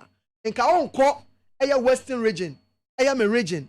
And Konko Volta region. And Konko Northern region. And Konko Eastern region. So Okwa eya what is it? Is it town hall engagement? Yomu son say Yura kenoforiata. Obeye eya Minister of Finance. Eko mfienu mfiensiano. Has he ever had any town hall meeting? No.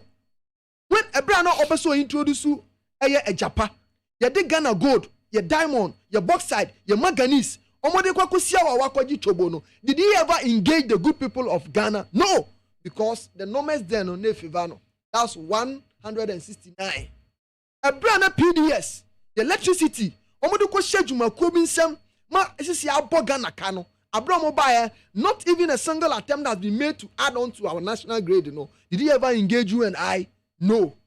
With even this Japano, a year extended consultation was not done. We got tell you because say, Papa Mwakwanta, what is sorry.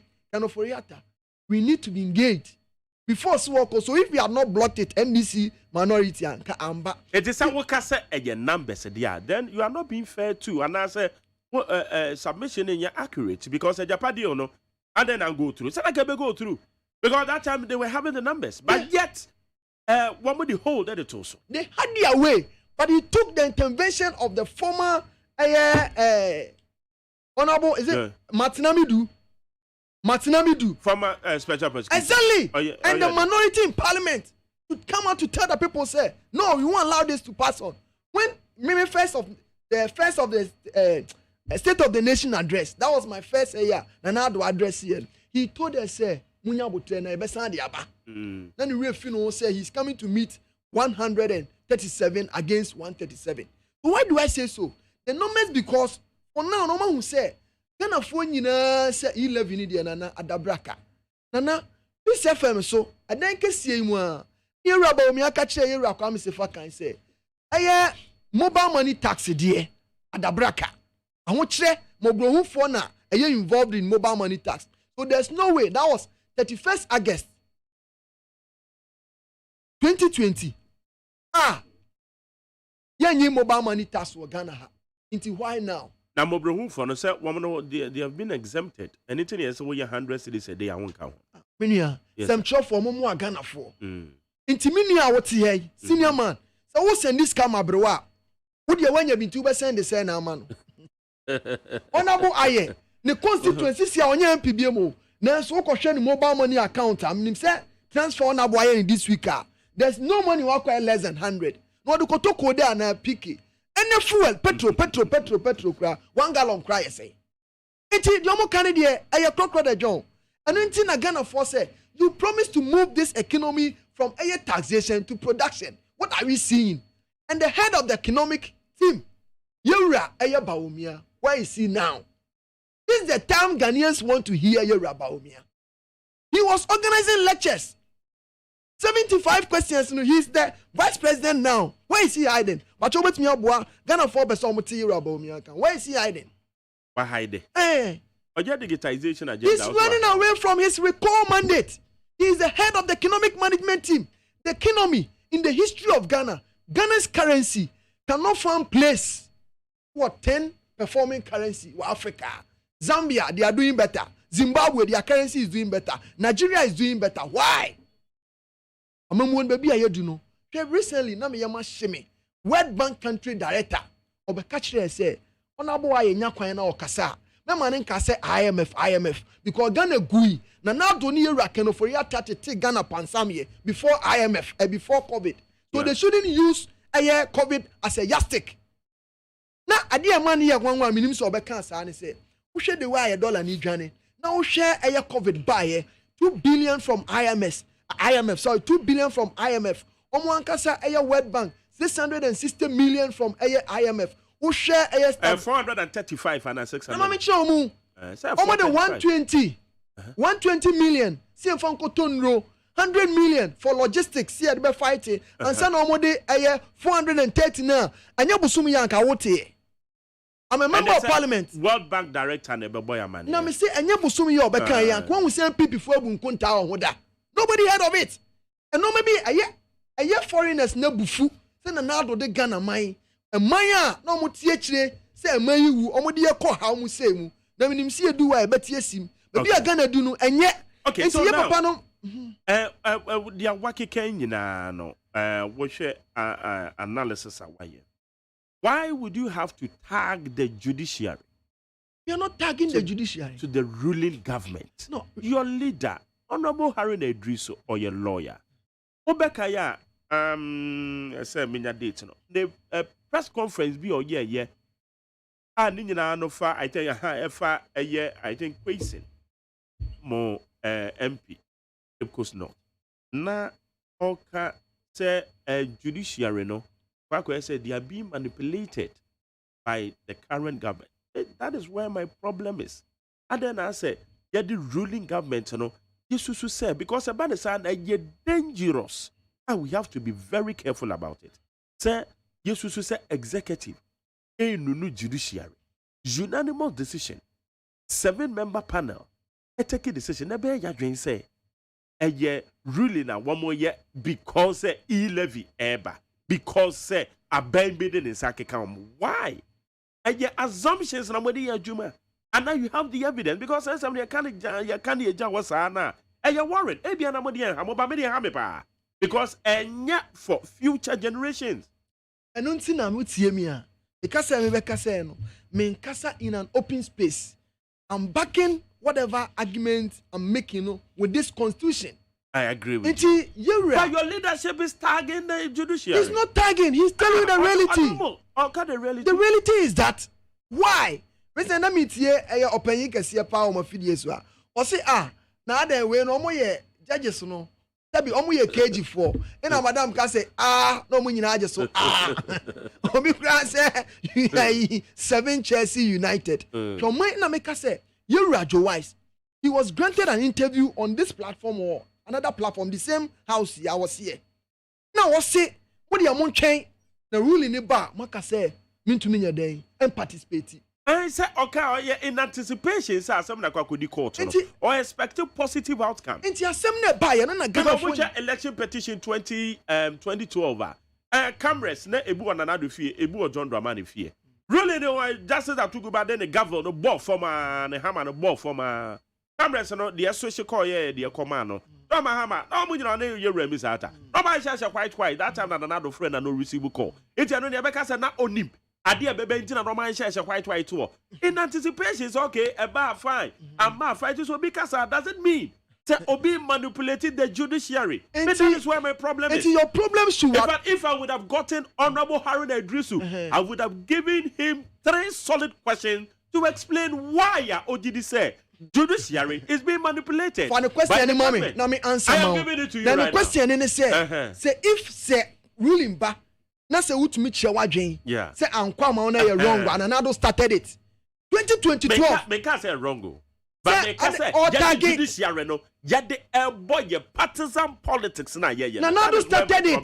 Nanado started it. Nanado and NO2 parliamentarians and it all can be any day no. He started it. 2012 when the ruling came. Yera Mahama. Because the election it was clear. He didn't kunim. As a 2012 no. Mahama Nanado. What happened? We don't want to go back. Nanado, what were his words? On no judicial as at that time, yeah, famous, is it Atuguba? With Justice Atuguba. Atuguba. At the Ben Oman country, but now nobody is mentioning them.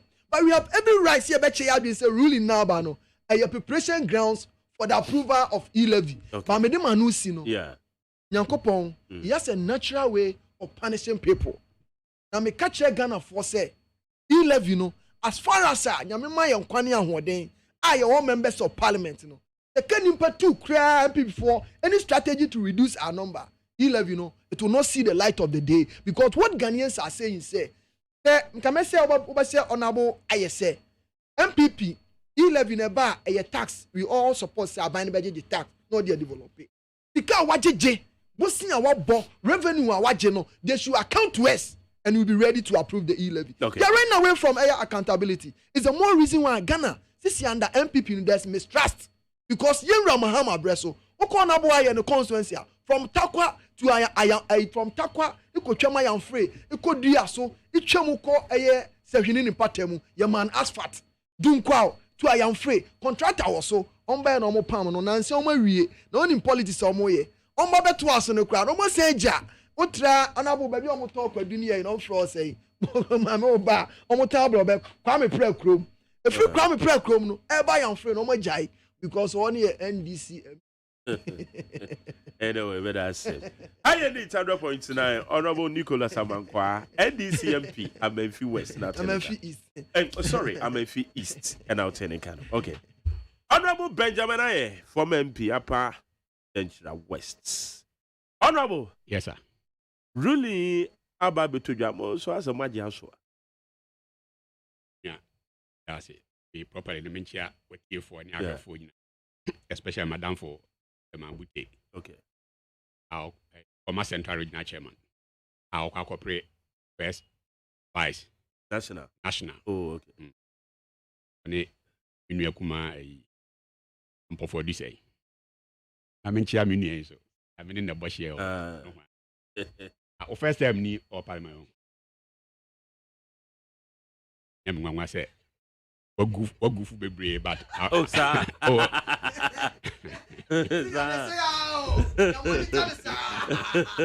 Okay, my BT away. I'll be soft on him. We need none fear the Oba me ba na fe me atwade ni mu kakra. Because otherwise, say, especially I was IMP. Now I say for 5 years or 6 years in no. Ka ba na nyina o mu hunkunta. Peter will tell me so parliament a budget near the barrier on kind. Because that's what the budget is about. And I boy appendixes every dime spent appears in the budget. This is if you ban because I buy me boo hunkunta. Every year apart from that is why you have to question the ministers, question time. That is why your MP award millions. Because I said, one class from 2 o'clock to 1 hour. Did you can cover me? It for 20 minutes. So I'm giving you to 20 minutes. Oh, Debbie. And another time in there. And now we do here. And you do the mayor soft background. Okay. Mayor soft background. The honorable flow. But again, I said the World Bank country director. Me to think it if you feel once and I'm a TSC main. Bank and World Bank country director and not me other part of me issues no I bet I made the map of Hakasa. It's account about 20 minutes in a way. We are call okay. And Sasam and Casa. But the rope is out to a bit of machete. Don't worry. Yeah, because in this video, young who can see Bunya no more. Otherwise, it is a World Bank country director and Abekan, and so. No, but one might quiet. Oh, man, can the World Bank or IMF make much just one country? Just one main country, just one country under IMF program and as a World Bank program. It may almost a story be to share with the rest of the world. Oh, they don't have it. You can check from their website. Now, we can move out the catcher, maybe a minim. Just a social story. Support to more. No, but me associate. Be it in Africa, the East, nothing. How many example, baby? I'm not surprised. I'm and this way 1 2. Me IMF 1 2 IMF 1 F. I think I think it be anansi. A dear woman take command trust in Donko. This institution in spite of omo yina no me say omo need just one country. How make me use as the success story in man for say yes IMF for year omo yes. We tama omo start ya package omo de mass West Germany omo doses nya. And no. Tell me one. Na money adje say World Bank country data be abekasa that's IMF ni enkomo. In any case, in any case, but also say you can so we then come in 20 home. And I can and I the questions you and you say what's about you yo. Yeah. Hey. O my itimi. Yema emra enye dwuma. Ebia me ba ha maka pen because other place so I make the same thing. The difference between the animal kingdom and ye nipa ye human race near kingdom in say ye to me yemra to govern your activities. Unlike the animal kingdom, I no kwa of about the fittest. It is a Bobby na commode no shia or twin bia with me 2 milk chase na chinaria no akochinari. At oba yen nipa ye kingdom yes there be yen hihye emre bia ye nyina ye de be govern ye ho. Ne ba ya mamu nsu a ya chichem ye wo legislature na be ye mra and ye wo executive na di oman anim from day to day you know. And na se ko ba se mente me ho ase bia nso wo ba bia yenya judiciary bia e be kwa ka asem no e wo ho emra kwan so. Ye na ka feche sei. Because ye hu say ye nipa yi a from time to time ya dwen enye pepepe nti no. Ena ya dwen hu say e duru those points na because e minu e be kwa kofa constitution ya beto ha standing orders ya beto ha obe interpret no said de ono eti ase. E bia meso me kwa kofa the same book ya beto ha even Bible the scriptures. Asofo no be to be kind the same verse near no different interpretations, which is normal depending on nipa no ne understanding. It is say wo as ye no ne mementi as ye no babra yem call the judiciary omo ye dia shom say omo no emfa the as ye no mra starting from the lower courts na kokopim a Supreme Court level after review or whatever na yemani si hwa even Supreme Court no kra no omu di asem na sometimes there are situations be among nipa 7 net at asem back person bo say be na 3 yeah 4 yes 4 say no the one kra no what's the difference abam ayaye nipa yi say they making ni age atum say the dodo na dwen be ko no enu na o say ye di adwuma. It is a ye nyina ye te ye ho ase ni ye show this maturity a adenti na wotimi wakami yam penetwo boy e nya dade bi etumi ba ye dictionary mu in this 21st century. Yemi nwanwa yemi ya when in this era meti obi a official violence is even an option. Ye pese ye issue aba menti me ho ase aba na obi adwen da ho ye ne say violence is an option. I pity the family of that person. So it means I would not be surprised if it's one of those who abuse their spouses and abuse their children. That is not an option. Okay, now I'm going to fake Bible. You say you spare the rod and you spoil the child. No, that rod there, no. Bible no those days. You can't rod that. The rod, the correct interpretation, is the word of God. The word of God. The fear of the Lord is the beginning of wisdom. You know,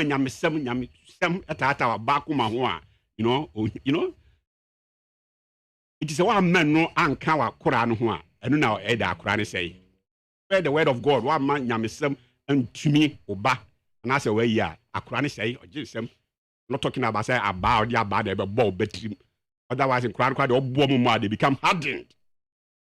They already know why you used to kill this animal no. If this 21st century na me share me no ka say violence is an option.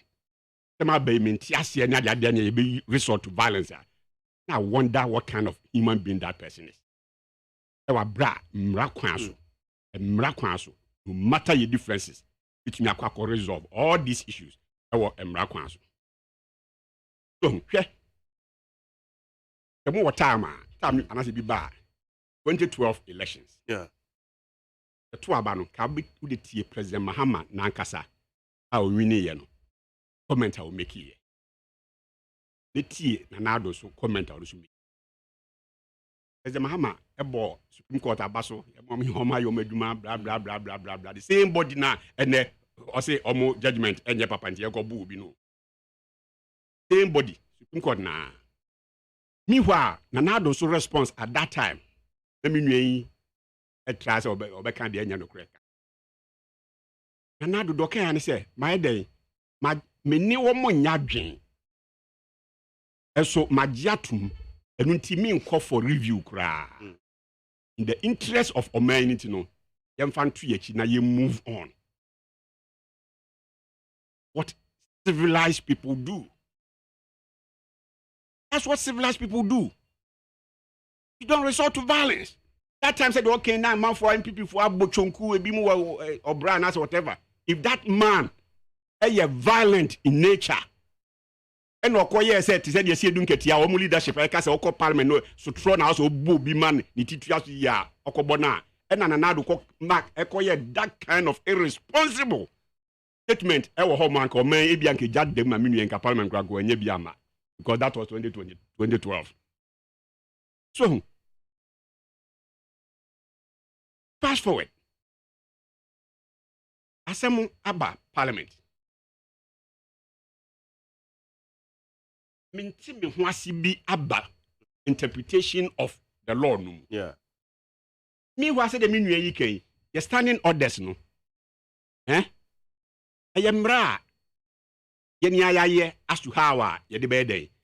Eye conduct the business. Yes. Yeah, our parliament.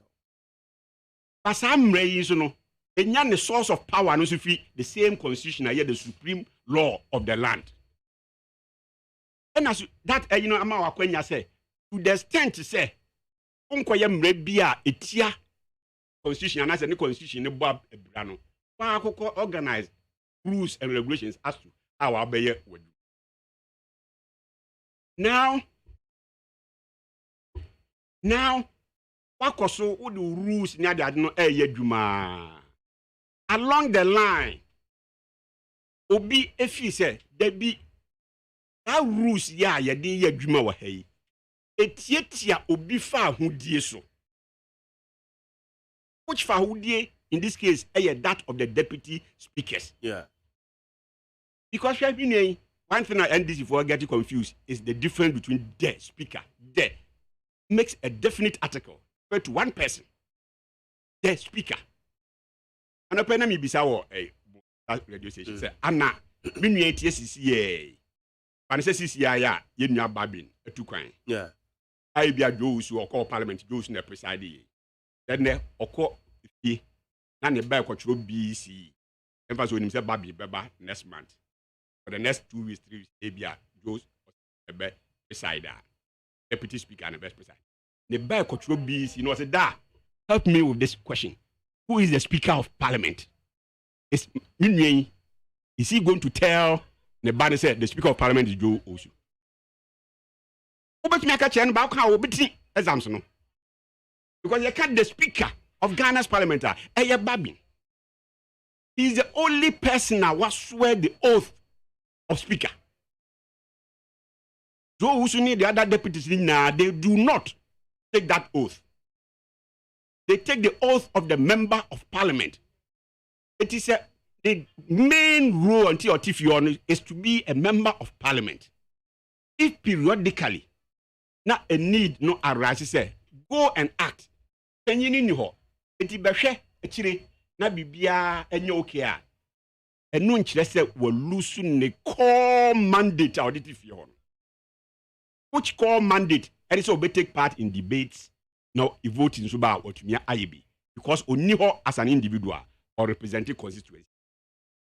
And that is why we are suffering the speaker, no, a member of parliament, including US.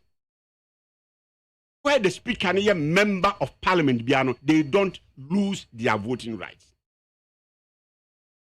Because of that, Yam Kwan, you see, speaker there. any case or member of parliament. And I say, yeah, speaker or member of parliament. Yeah. And Nuntino say we are member of parliament. Now, oh, Baba, yet the substantive speaker, the speaker, no, also do a kunyato. At all, yeah, that's correct. And that is what happened to Joe Adahu. Joe Ajahu. He was fully elected as member of parliament for Aveno say, okay, whatever. What are you, baby? I'll get a question. So he was elected. And son of Belfiona, Numina, ye baby speaker. And now, and this for proposal. It's because I was accepting, yeah, my yeah, you need to know. Now, so declare the seat vacant. Now, you can buy election immediately to replace him. Because they mean because the speaker, no there, who need rights about basic. That is why Joe Ajahu had to vacate his seat, not swear the oath of office of the Speaker of Parliament. And Yembiano, Yenianum deputy speakers, no oath ben no muteki. Is it not just the oath of the member of Parliament? And it is that oath now or down Kitano. And what Yamana Quenya say, oh, na speaker ni home montino. Okohena yantutu bibia. You are saying say he should lose his core mandate. But one thing again, I say, ya nipe ye bibia ya the family akwa na ye fefe. Who say mean a man petition said or pibia. Correct. Said what tiasie. Na meso interpretation it is like said ya meso tiasie. Now, and to avoid said your own tiasie said ya tiasie nti say basa there's that independent body called the court. Them court testing at the end of it. And this is not the first time. Even you know say normal laws, acts of parliament. Parliament a pass ye ma president assign ma be law no. Who say to the bia, you beat me back. No be said the be law we dear. That's why I say parliament now pass it and ma president sent to it no. A constitution be granted me call. It was Supreme Court. Emma di e bi di bia ko emma ya den Supreme Court a striking out pen. An example, 31st December was a public holiday. And a part of the Public Holidays Act and ya pass or meme. You been a buyer, otherwise naka no gusu this ni gusu this maname boa. Ye gusu this obi said dabi. Me the court Supreme Court say ye di e do man sika this holiday ya enye papa. And pampa ye the court Supreme Court no. Omo ehwe mu no say no. Any more adwin no yan striking out. Did anybody say because a parliament and ye ho ya act no. President said I'm dem ho na ma sign no. We won't go by the Supreme Court ruling. They're striking out of your holiday act, you know. Again, health insurance. At some point in time, health insurance card. That parliament a pass law. My president I sent. I need to me use you as a identity of your nationality. Obi said no. Some ya Obi say yaso there. Man, so me said no. Any constitution about ebra. Make test the Supreme Court. Or the Supreme Court. Nampa Supreme Court here mo am say debi. Health insurance card into me prove nationality. I don't say then. Almost striking out. It's striking out. That is how human beings behave. Civilized human beings. That's how we behave. But you don't insist, oh, because Nra. That 31st December near down Diaz holiday, ye diabe 2-3 years or all these years. And now all these years now health insurance card no accepted as an no. And the Supreme Court ruling out still a media debit. No. You don't behave like that.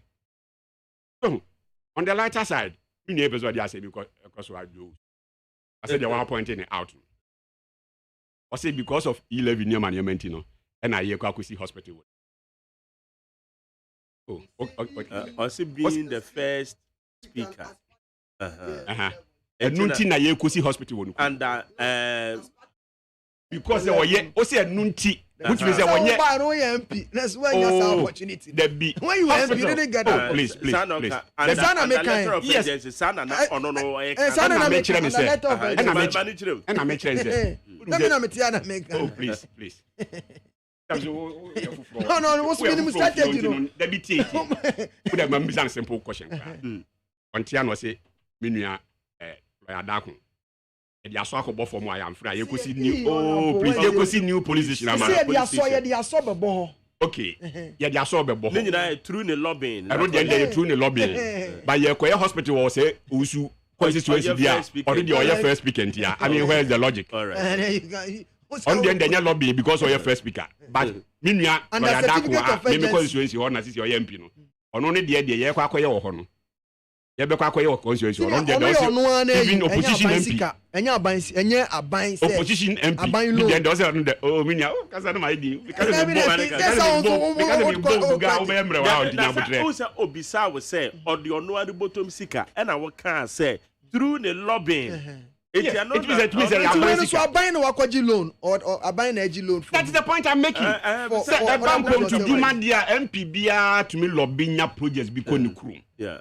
It is a bequire for say effort say a more hospital.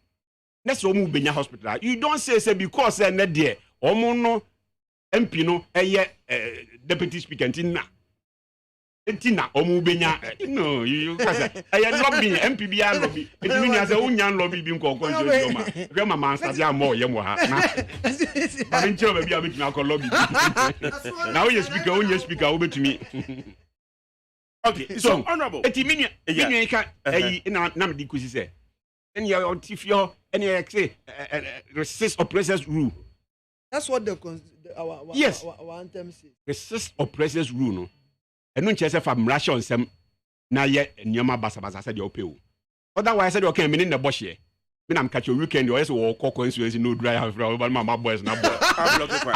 Abogate are not a war unko parliament bio because we call you know can nyoma walk so yes there no nya therefore your man unko parliament bio we are resisting oppressors rule. So that make you don't leave that open. The individual be able to me decide, say, this is an oppressor, therefore I'm going to resist him using violence. You don't do that. If that's what we are going to do, say, me can ubedru nkonyana me name boys abo gate ho baby dey twen wa. Say wo parliament why say therefore we are resisting rule. Therefore ya chi akoshe baby ntino ya man ko parliament bi wa. Tan ye pe wo man mu ana. There be if he said there wo ye no oppressor you be and dia wo yen emfamra kwan so adameboa it's emfamra kwan so a o se emfamra no ye do komra anim said there all this was all civilized society biano that's how we do it. That's exactly what you are talking of. Yes, it is all the komra what the komra anim na mra na no you why o say enye no nwanwa say you why ska say you why ska say because me see metumi ato aba. Yeah. But say mo say mintumi nto ana say ye asem na kopie Supreme Court nyame kwa na me de ko ye yen twen say ruling ne ba ene ebehu mean say ruling after all court dey say draw him anamboa it is a football draw you win or you lose it's yen twen say Supreme Court he's a lawyer he's giving due respect to the Supreme Court say yen twen na Supreme Court the ruling ne ba for ruling may be say ada say metumi ato aba na say mintumi nto aba it is a ban was mintumi nto aba so be it. On the other hand, the banner say make me to a bar. Then I continue. This is what I mean. Train says yeah, we use what you qualify. But I don't know. But you share Article 102. A lawyer for no go so be I cannot be said ya walk no. Be an in the but what for 102 now? A quorum of parliament apart from the person presiding shall be 1/3 of all the members of the parliament. But now 1/3. Yeah. Constitution okay and assets. Constitution. Yes. 102. 1/3 for the quorum. Yeah. For the quorum. Now for the quorum, that's said, apart from the person presiding. Apart from the person presiding, now Becca says, speaker no, for more part of the quorum. Decision making. Decision making now be issues is here. No. Decision making now be issues is here. Others to me to aba and as own to me to aba. So you take him 110. But in any case, 102 specify exactly when him say one of the rules in the Supreme Court, the Juma back on say those gray areas, to me make a pronouncement, man, become law. You know that. Is it not a fact? The constitution be a dynamic. Is it US or UK? One of them. Constitution proper said the ADA. Conventions, UK. Yes, course that. That's how it is. Lawyer for the back at say rulings of courts. Especially Supreme Court, this becomes a law. The man me fairness say ye mamra ni ye duma because said ye wo kotu koti minia explicit minia explicit nkunya pocket lawyer nkunya pocket lawyer na me am free pocket lawyer na eja minia senior lawyer so ti hey obi a betumi am interpretation okay me say efe se minia betina na o say ade na menti ase nie me say ade we o say nka ye white menti ase no no efe ye nya no man nka no say de ope no me so me ba me say da bi ade na nye white me ye lipu ni nko ade flag ni red so we da me kire no ja me na me so me nka me de but there's also a fact in between ade ba ko pe na da ho e na me nue say ye white e na me say ye red e na ye ni pay de ye say e de ba ne sa na odi bi wo ye mfa nkonko kire na aberewa na those days ye say aberewa ye mfa yekobisa aberewa yekobisa aberewa ba na aberewa ahwe din why do we call him aberewa ya find so he is matured or you know all kind of things ahwe din no say ade no kura no e grey emosi okay ne fe no because anya say uja constitution ye be kotu ya he ubetumi akotu amade achi na mama interpretations or so betumi akotu amade achi mama interpretations nti ase anya dwuma going forward what do we do your body be e de ahye nensa eye emirant na minuen eti parliament asisi amezumiti fie yo okay so honorable now the amnami bi sabako ne say wo hwe judiciary na ne no one me opposition ne de ekwa say decisions from your court and even the apex court of the land no and this for na ya mad na time one mo hu ni say it na make say beginning say best start make say be ya ka de play president Mahama and the voice and as in the comment on the first nientie na do so 2012 yes you see the difference and it's the way why na attending around and making you say as you say violence a option okay even current one ya na do be in this way on propaganda and mischief to hear the full tape now journalists no call president Nado hon okay say look a bad law interpretation na there I've paid my due lawyer ni bi anso nim say yampa can law Ghana law books ni there ni din die say number 1 to be home our China fan I don't know but they know the back Ghana law reports ni there ni din wo mpa nto say me bedi mampanyi Sani manyoma ya me pese me comment on any of this is so the mention mum that be there say if this is what you asking me madwin na watch nadwin wan ka say bia say ya na ka president Mahama o kire nadwin na o mani si pa o ye entitled to nadwin but baby a me so me kire madwin say me ne nyadwin e where people think say violence e option. Nobody has mentioned violence. Lead to absurdity. What follows? No law. I didn't know it lead to absurdity. When law is clear. Say for example, say can say 2012 no. Say President Nana Addo that time candidate Nana Addo on Pew law na ka say una wodi nkunimi dey. Yeah. But what's still happening right here? No, we're talking about official things and official comments. And yet, absurdity.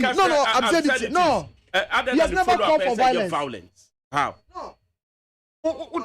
What in there you say? What kind of statement? Now, absurdity is there be also ability today. On the kind of comment in now. So what? You know, the town was okay. Honorable, I'll read that. Now. You're sharing the final. Mama never call for violence. Exactly. No. But Bibi Nanado as the president, look at Nanado's statement. He spoke first. He spoke. He said parliament. He said parliamentarians. We are not above law, and what we are doing. That is a fact. But we know it. It doesn't take you to tell us. No, it doesn't take Nanado to tell us. No. The ruling has come. What we knew in the say. All right, may I say, make you progress. I elite 100.9. Your honorable Benjamin, I now attending. Hey, senior. You're moving straight away. I'm giving you 10 minutes. Okay. On the economy, the World Bank country director, Honorable Benaye, started by saying, say IMF. One more country being successful. IMF programs. But say Ghana cry your success stories. IMF can home. Even in COVID. Support our money US and a success story meaning they will refer to the success story. Miaminia Richard Niama executive secretary the Progressive People's Party. And now I send a message saying can say I should tell you say tell the former Young Free MP Upper Denchira West constituency the USA has borrowed from the IMF 28 times more than any other country in the world. That is not to say I support going to IMF, but to correct its misinformation. You can't success stories. Yes. IMF program. Ghana say out to your home because we were borrowing from them. No, any the same as we'll go to them for AU. And then you borrowing what about do your success story? USA, you know, conditions of the Maya have to become the that's how we borrow with it. On programs and the come out on today. Conditions attached to it. No. What condition? Condition go with condition. Because what my national memo is please. One more. Okay. You telling me say US economy no collapse here. You know, borrow from you know. And now no ma omo programs omo follow here no and ma US bounce back. Is that what Minyanyama is saying? No. I'm not talking about borrowing you. Say borrowing from IMF and I say there is a different thing. But me patch say need success story where any of these African countries and not say for example, when say Mahama time President Mahama time you call home no and I say Rolling Star, Hans card, one card, all those things no. Emu dia na country bay and follow those programs are a success story today. For us to point and say yes, we will follow this one and also follow that one, and here they are. That is the point I'm making. I'm not talking about say borrowing. Morocco in the 90s, one structural adjustment programs are called one more with the IMF, and that was the success story for the Morocco. Even Ghana, when it gets to my time, I'll tell you. Even Ghana, the economy left. If you end up inside, my message has been free. So I was saying, or Numzo Kakra. Ever call another round, Anna? Yeah, call another round. Another round. There's something I'm starting. I started. I do. You honorable. Also, didn't attack us in the parliament. Well, don't worry. We decide how I also. Me decide. Just see. I don't mind. Also, just say don't worry. IMF program, no. IMF country director. Yes. Not someone or cano. Want to say and yet the realities on the ground. No, that's not the point I'm making. But me patch say because what was say your economy before even before your challenges before the COVID. Yes. And is there any economy? Are any challenges? As a challenge is overwhelming. They have to come in, or they have to. No, I couldn't bear any challenges. Economy, and that is true. But say you overwhelming the borosua. And I say before COVID, no, now your economy, now Ghana economy. Not your kobunum according to the data ben or the back that assertion. So you think one you no data ben or the making that assertion. A country director or what Ghana. Oh, Massa, you see this idol worshipping, as you said, they are the Becca is fun and that no. And sometimes not really fine, but yes, they can get it wrong. Unkai say is it Bloomberg and as one of them recently ever make a comment they came to apologize when we took them on.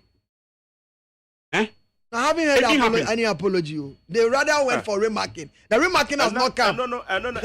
Your finance minister not come. So remarking. They came to apologize. No. Bloomberg. Maybe one follow. Well, you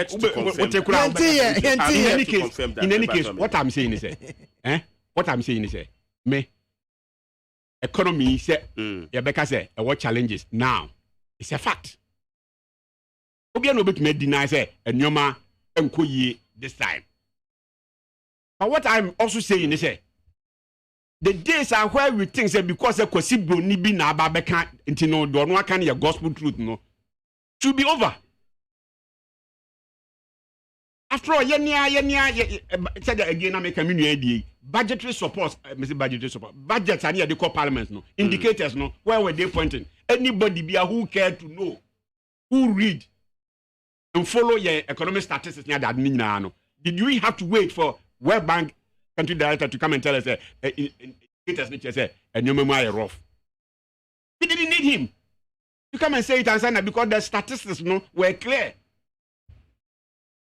Because of COVID, and your man are rough, and then your man are rough and your young situation. When there's global pandemic, said the Abbas is here, offer average business person be obey to me, I catch you say yes, and ya so. Yen Butafu ya neko China and ya they will tell you say, for example, 2020 there was all these lockdowns, airspaces were locked down and na so. For about a year, not teacher for example, any other people be teaching. Are you telling me say a nyansu on productivity ana? It's a fact. And that was even the time President Nankasa making that statement. The whole world acknowledging that comment. Say yes, baby, I baby economy say I see a borrow, I say a danamobi a betu bia near the save nipanquan. Tana Monday yentu. Ne yetunie sevu nipa nkwa no hu hia ni wie na yare ni twam nipa tiase de nipa benya adwen e de akere how economy na yase no ye betumi e de revive the economy. But I think he said the economy was broke before COVID. So me take you on as a parliamentarian on this one. They take me on statistics no take me on now this one. Parliament no take me on support that that's what he assertion. Yes, yes, I'll prove to you. I'll prove to you. Honorable. Yes. As a woofer a year 2019 the 2019 budget indicators now canon. Some of the sectors. Some. Not okay. All. Okay. Some of the sectors, yes, including even agriculture. Yes. Now a decline. Yes. Some of the sectors. Yes, some of the sectors. Industrialization was declining. As we speak, only say manufacturing subsector no and a grow over 2022 budget now. Manufacturing sector a grow, but the total yes, a pretty that is pre-COVID era, and as you can okay. And I make say 2019 budget. Some of the sectors, including I'm giving you one, agriculture was declining in 2019. It is a great so you say a backbone, say economy better now. Because before COVID, COVID in March 2020, that economy no that baby and then I think the person is right, and I'm not saying he's wrong. I'm not saying he said some of the sectors. Yes. It has always been like that. That is why this sector, that sector, you can't boom over all GDP. The Michelin. You heard overall GDP. There are some years, some a be negative sectors be negative. Now other positive high rankings, are offset those ones. And yes, I need check your economic growth indicators. Yeah, but now yes, you perceive fund sector by sector. Be answer yes, I'm for that debate. Also, you bet me aye. Say be emphasis a great sector and kwani a year film. Na ye hwe the trends are. So be it. I don't know yet to make us okay. A great sector there. Maybe 20 this and now what this trend now conform. Fine. Maybe I quite offer a communication sector. Ubu maybe no so no trend near then na kosro. Maybe industry na conform and as a way na kosro no way. Yes, sector by sector na be between abasa which is normal. But you can't economic growth. Yet we win now sector by sector, ni a kambu, ni a head overall growth rate. And now, before COVID, what was the average growth rate in Ghana? GDP rate, about 7%. 7%. And I'm a let me check. The average 20. That is in 2019. That is the year. That will be the year. But we're talking about the average growth rate. Yeah. Because I mean, kita baku biadi. I mean, for the average growth rate for the 2017 before, to 2019. That is before COVID. Me sure say we be biame yeah. So yeah. I'll yes. If an average growth rate was 7%. The time I ever found saying, was it not around 3%? How then do you come and tell me, say, from 3 to 7? Negative A. How do you convince me that the only move from 3% to 7%? You tell me, say, a nose dive. Maybe I'll see you go into that debate and then you go into it properly. So sector by sector, and you sector beyond they are fine. You bet me, and I'll admit that you're okay, ABR, agree. But that was around 6.51. That's close to 7%. That's 6.51% in 2019. 6.5. Yeah, 6.51%. Is that lower than 3.6 or 3.3% now? Yeah, as in 2016, and this for now. Is it lower than it? How do you tell me say so the mission? It times maybe take trouble to go into the discussions. I say you're fan of sector by sector. Exchange rates. Yes. Said they are a queen. It seems your government has failed. You can call it failure. If you want to deceive yourself by thinking, said the cost will be asking now. Oh dear, what the island this one, it being count. Honorable. So, and yes, and I can say it's not the best. You talk forest nibi. You tobi. You nyan 1-on-1 I bianchi yepe. Yeah, 2017, let me help you. 2017 at 3.37. And now issue to bar 2017 8.13. So open side range, you know. Yeah, and now echo 6.2. About 4 maybe 3.38. Bank of Ghana, because I know that where the Ghana Statistical Service. I never Bank of Ghana. Ghana Statistical Service. There was 4 point. As at 2016. Not a year 2016. What? 2016. 2016 what? You mean December 2016? Yes. Where your year on growth rate. 2016, according to Ghana Statistical Service, now 3.37. 2017, 8.13. 2018, 6.2. Now 2019, 6.51. And in America, so 2019. The average of 6.5. CD as now can I say growth rate. Yeah, GDP growth rate. I don't know confusion. Who's all the dollar question the boom. Oh, okay. And immediately starting go to figures. Sorry about that. Sorry about that. Now me can a year growth rate now. Yeah, now work and I say if that's the case, said you're working. Yeah. How can anybody tell me that 3? Now let's go back to the exchange rate. And I say exchange rate no so no. Maybe abasa boy. The period before the COVID. Yeah. And this COVID era, yeah, be agency me. So, COVID ni you one cry Russia, Ukraine, the so ababe booming. So now you compare the rate of depreciation. Yeah. Yes. Okay, the rate of depreciation. I don't know statistics now okay. There be statistics now okay. Otherwise, the percentage. The percentage. The percentage. There be statistics near you. Statistics near you. Otherwise, there be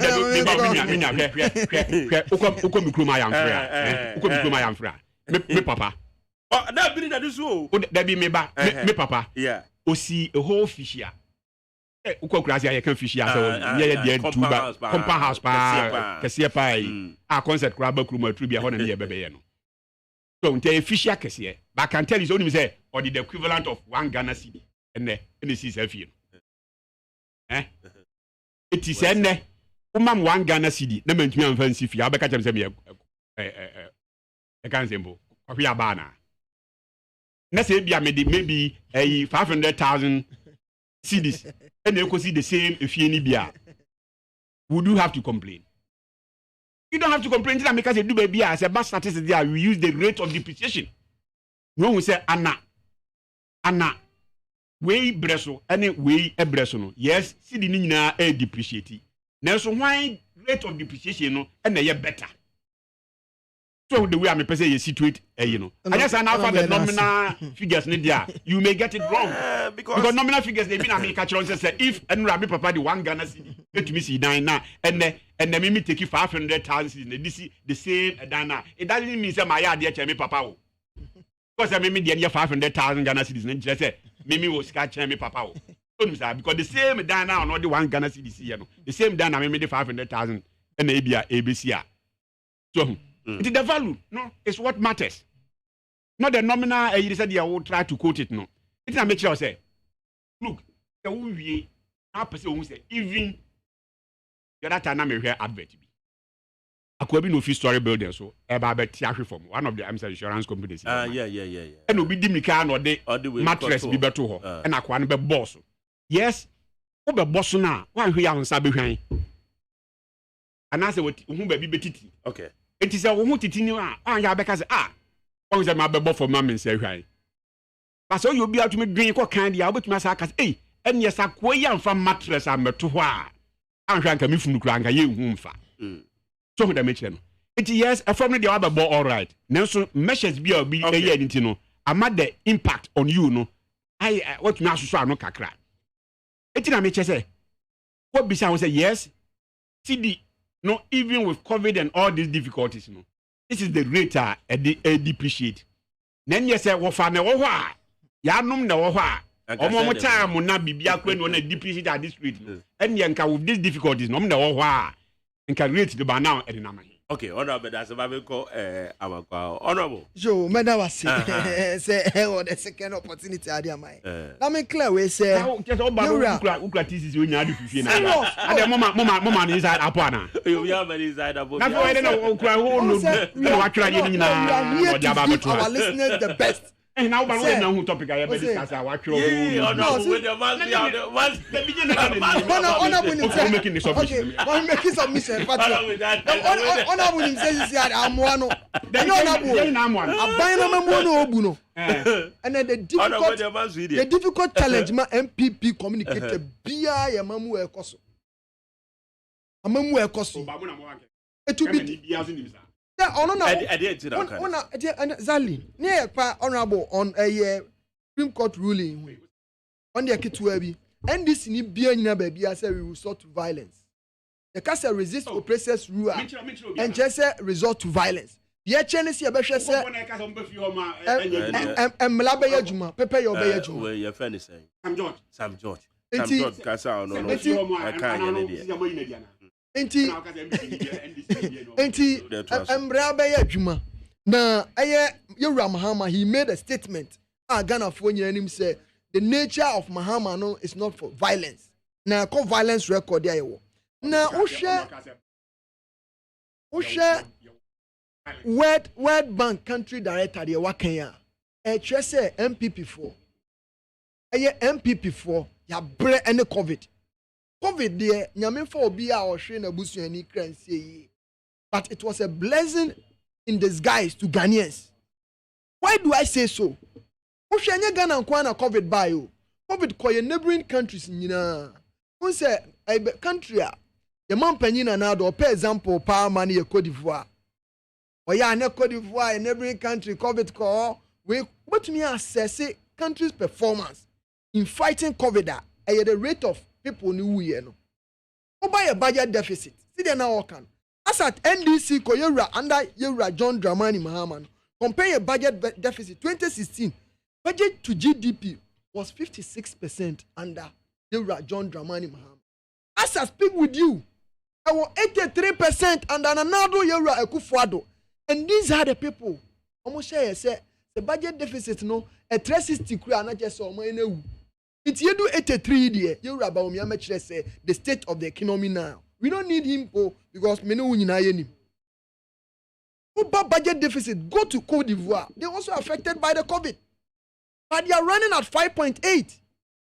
Ghana, we are running at 15.8. It was an answer, no. Who say we are an Nanado on compare. He is not comparing again. And Osha the whole West Africa. Yenye sika wo COVID mucho obia. Yes, we are managing it better. I don't think a World Bank for no. We had $2 billion from IMF. $2 billion from IMF. Osha stabilization fund. Etikasia or that some die papa. Yura Mahama. Sika on him said that be a which never back. Into minja next $200 million. This year Obusa say Oko your singing fan, even singing fan, no blow ni nyina. Na honorable Kasem say, as a member of parliament here, because say abenya accountable. Meaning say wa who need your way. Unti ani afre a minister in charge of air national security say they should come and account to us. Emla e wa hu kiremu. Ghana sika you ram ananado any high chartered flight. They should come and account to us because when you go to the advanced word, every citizen you to your tax knows the expenditure of the government. They told us say national security. No. Recently, COVID. You should come and account to us how much went into the expenditure of COVID. They said no. And nothing I make sure say banya onim sikaje onim kuntabu. And nothing I Ghana say na o de o say the insuo angraman po anso adwale. Na panyin bi na me ndi nkomo no say honorable na do ne yewura kanoforiata. O de omu kogina epon sisi a. O mbe dwale awie meponare na ahuro wo mu tirim. Adentia if it's 245 million. Sorry, 245 billion po. Oma hu so hwe. Na 6.9 ebe yon bibi. Ana makasa oma hu so hwe a. Ana me chada ntia se yi. Ano ne nkuntabu a ye pe no. If it's Yura Mahama, yenya $1 billion under Yura late Professor Moss. Ni Yura Mahama vice president from China. Oko Western region. Atuabo gas plant. Ye di see here.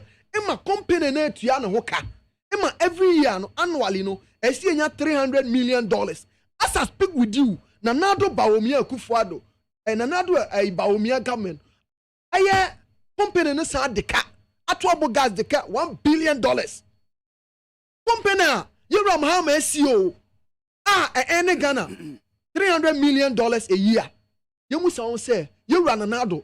Yura aye Bawumia. Yura Kenoforiata. Aye day in a sa company no. Asa deka $1 billion. This is the government I running. So we don't need even a World Bank country director to come and tell us the current position of the economy. Me no ka say, no can be. And I only hear MPP ni ka so say, oh, na mama breast net to say, oba aye, oba the oba. I'm a accounting student. I'm a accounting student, and I know what you are saying, and I'm coming from there, and I know where I'm coming from. It's here to us, no. And the dollar, no. You are Muhammad just say. Dollar, no. Musan say. Honorable, you musan say Muhammad kono. Ni esi enye no. Na Muhammad, atam na ba omianka say wache dollar no. Na rate ni say. And the me maami na Muhammad breso. Okra ebia opese wonya aya 400 million Ghana cedi. Or do kotuminya aya 100,000 something dollars no. As I speak with you, no. Say the current is now 7 something. 7.6, 7.8. Among food good businessmen us, but you about me said they were suffering. As I speak with you, they are not crying, no, they are weeping. And I'm not doing any. Then Tiba Omianka, his responsibility is say, the national current challenges in the economy. The dollar rate is saying, look at this honorable Saudi Akosha, Russia and Ukraine talk. Can say many MPB call platform manage. Mese mama mo ka de omo ka no na mo de asem sia e na mo kwahye as a fuel bo ba bi a fuel abedu no Ghana we are net exporter of fuel, good oil. Into wo hwe ba this current budget the current finance minister pegging fuel at world market no $62 per barrel. As I speak with you no you say 120. So windfall no e wo he no na many kwadun safa poku kasa say those working on well concession na ye dey amount no they are not working. Me see minimum no everything that going for you ntimi nya eso mfa so dey. Me see minimum no we have to find out. But the man is brainy. Ya wona ne kasa ye financial way. Nkomo say na siedi. So windfall no wa hefa. And what is Nanado doing? He was also talking about the Auditor General report. Yeah. The State of the Nation address. Nanado the last State of the Nation address no. How to fight corruption. One can one say I'll protect the public purse. One can one say Pauko 2017, the first State of the Nation addresser, I'm coming to protect the public purse. What is happening? And the fool shall drive for obey ye juma sa obeko fieno onye scampon wakoyi because fool then ye can say ye ba and that's why Mahama brought Esla stabilization levy. That's why we brought all this for a purpose of which these people were criticizing it. Prices but for my affecting him because we are net exporter of fuel. And the more reason why so I won't say yenye buy no or your tower was running. We were refining our crude, but no volume no was low. So this is what I saying Canada buy no. Exactly. Obetwaso. Esla, we brought Esla say 5 years no. E can be a war ye oil ni ade hu nyina no. Ye wie ni ye fuo. Stabilization levy. Say wins ne bo na world market unstable. Then the government comes in to cushion to support the economy and its people. What is Nanado doing? Che abanya obo so mobosia. Na eta ensem cho for momoaye. Na munima Nanado baby odi edu no. Odi eti ko sham na donko bi mu. Yes, you hold them accountable because I can sit here and name several projects. You see hospitals, rich hospitals no. The hospital is paying itself. See a kobo bosia. See a kwanya better rosa honorable free. Na so far takrade kwa honorable bedu takwamfatable. I say ye jano homunye. But I'm about from takwa to I am free no asphalt no. Driver ni because say obenya better road no. You will not go to Aboso kind to buy shops regularly. So the person will be here there saving money. Cocoa farmers, they've gone for syndicated loan, which is meant to buy cocoa. We ask them where's the money. Honorable free cocoa growing area. As I speak with you, cocoa farmers are weeping because all the cocoa and the koshela, they are not getting money to pay. Fertilizer never wanna kosro, akatebua kosro, confidobua kosro. So cocoa farmers are weeping. My brother, Oba system nima I'm afraid. Your time is almost up. Dollar nesi ni trase. Ya me yeni say ni daso homaye. Okay. Gana fwa answer. This e-levy was the purpose. Almost so asani. Ya who say Nanado di enu ja MPP. And I'm a fie being a young politician. Be very careful with my choice of words. Because baby agana akodu no. Wanu mu sem ne bobo akireo. Okay. Nanado si atisika so. Na me bo na me small gebu ofie. No so na bo na sika ne wan na Ghana fo nyina asun. Na me se ne mabusa Nanado. Bisa honorable beda. Honorable ma me few calls na me pick up final comments ne yanko. Abusia ya brand ko wo be ka wa semenchi abibiribe no mu twa so 0302243540 0302257902. Osu ya nyi wadwe nkyere ensamu a mene empanyufo akoko dame e discuss wadwe nkyere mo madwe yanko akonta yes anana makoyeti o ewia nya nyasu e ka unso yanko na ntia me honorable ben aye na me try kanele ewia nsema wakase kana fo eche yiwa alabi margari wo mu se we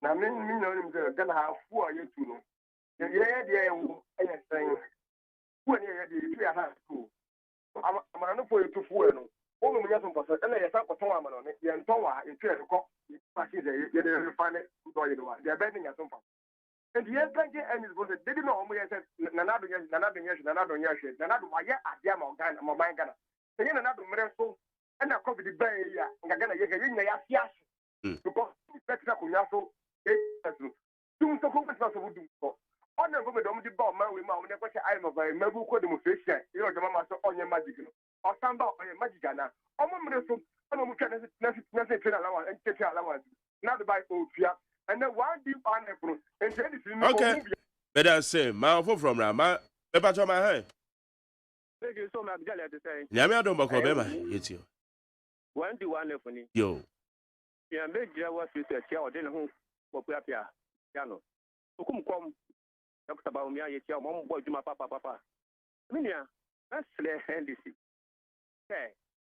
omu je nfutu omu tubu ni pani no na Nanado dagwa kufa do say dey katamata kan ma onto ni ma Nanado aje no ndc omu tumi ye bi o ndc do omu say ka o ya kwan na o si dan a na o ya de the free education Nanado all the boy the new fiscal audition who feeding program audition ebra former president John John mama ho nothing any allowance obe chemu Nanado the buy fiscal de chemu penanko all the boy score de chemu one f where you move better say akasa Nanado is na mbaba okay me that same ma offer from kebe me ba choma hi Ana my Jerry. yes man yetio yauza Ba chom dili yauza. Yo. My Jerry, we read the job Ghana here. I odi dwa wa he ya. Enti oko market ba complain be na all the bro.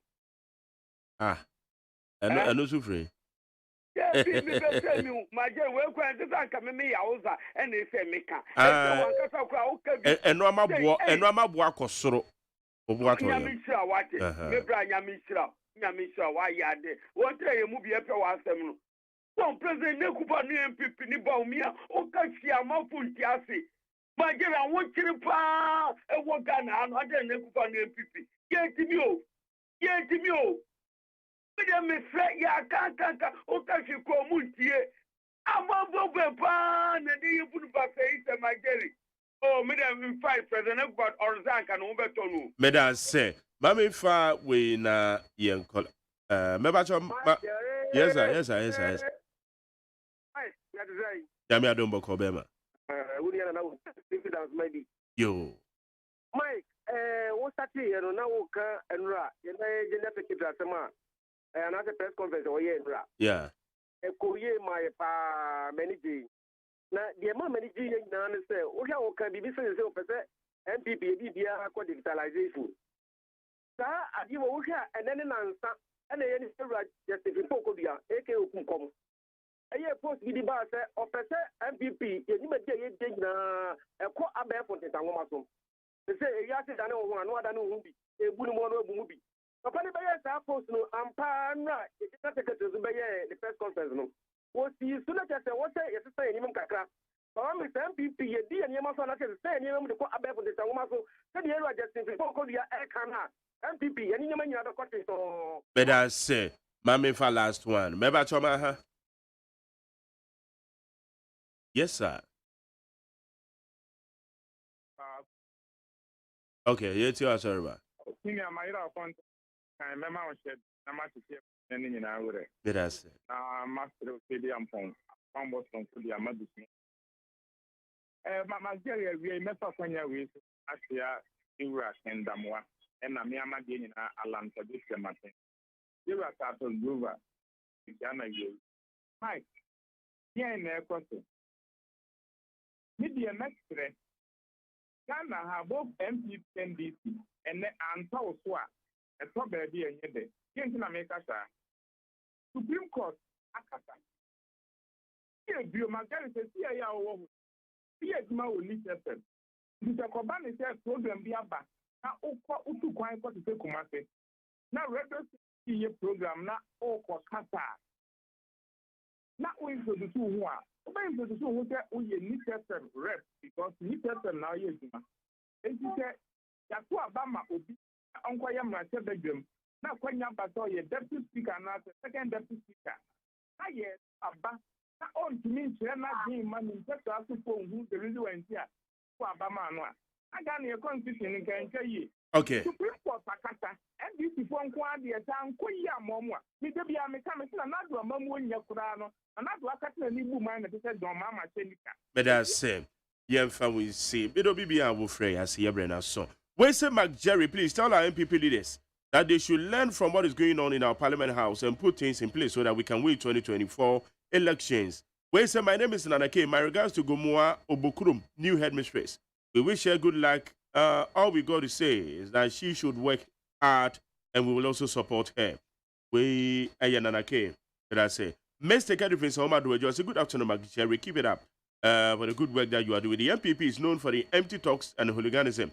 So I'm not surprised at the blood bathing going on in their internal election. Okay, but I say, Mr. Kwanda. Positive change. I say the Supreme Court has no jurisdiction over how Parliament is run. Parliament is the maker of its own law. Hence, anyone who has a problem with the standing orders can file a motion and lobby his or her colleagues to support that motion. Positive change. And but we say this Supreme Court ruling is right. Shala e-levy bebako mensa or the freedom pillar 2. Kwesinowa. Also, Bra Mark, first of all, let me send my warm greetings to our incoming General Secretary, Charles Onia Wantobisiu, the People's Choice. But I say Mukaila Jonas. And also say Mark Jerry. I think as a country, we need to redirect the proceeds from the toll debt recovery levy in order to operationalize toll to reduce the extent to which our fuel prices become skyrocketing. Even though fuel prices can exceed even 10 Ghana cedis per liter. And yes, sir, we can.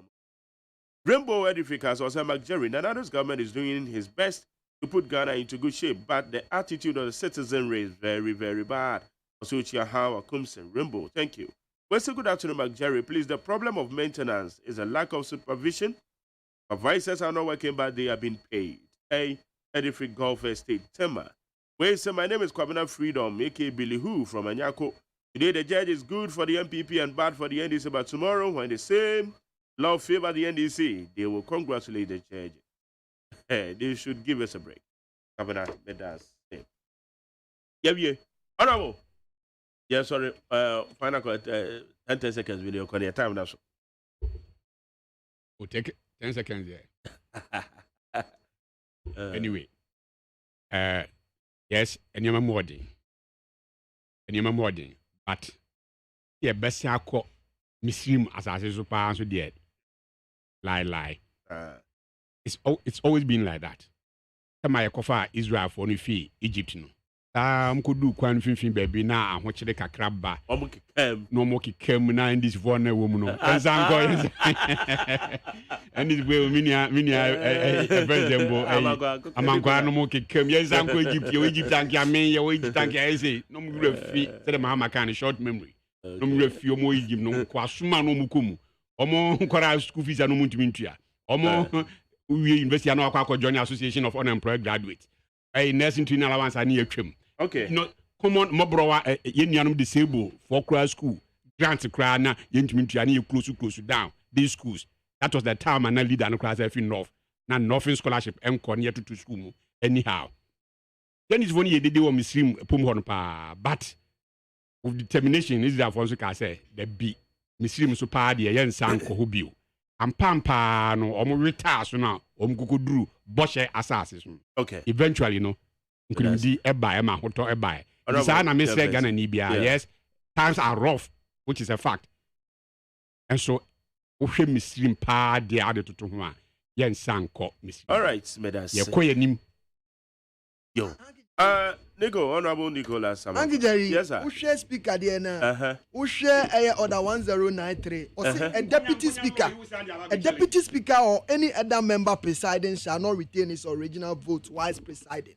It is how we hear deputy. Where 10 109, which is an inferior law. 1093 Supreme Court expunged. Then they have to amend. So they have to amend it. So as I'm the Constitution 110. You read that one honorable. You read that one honorable. The Ghana for say Nanado una osu mo bosia. Nanso what bobosia cha ban bi awaba. Ye raba omi awba na wo se wonye eto dodo. Nanso sia de wo de to na eku yen. Enti mahama bobosia.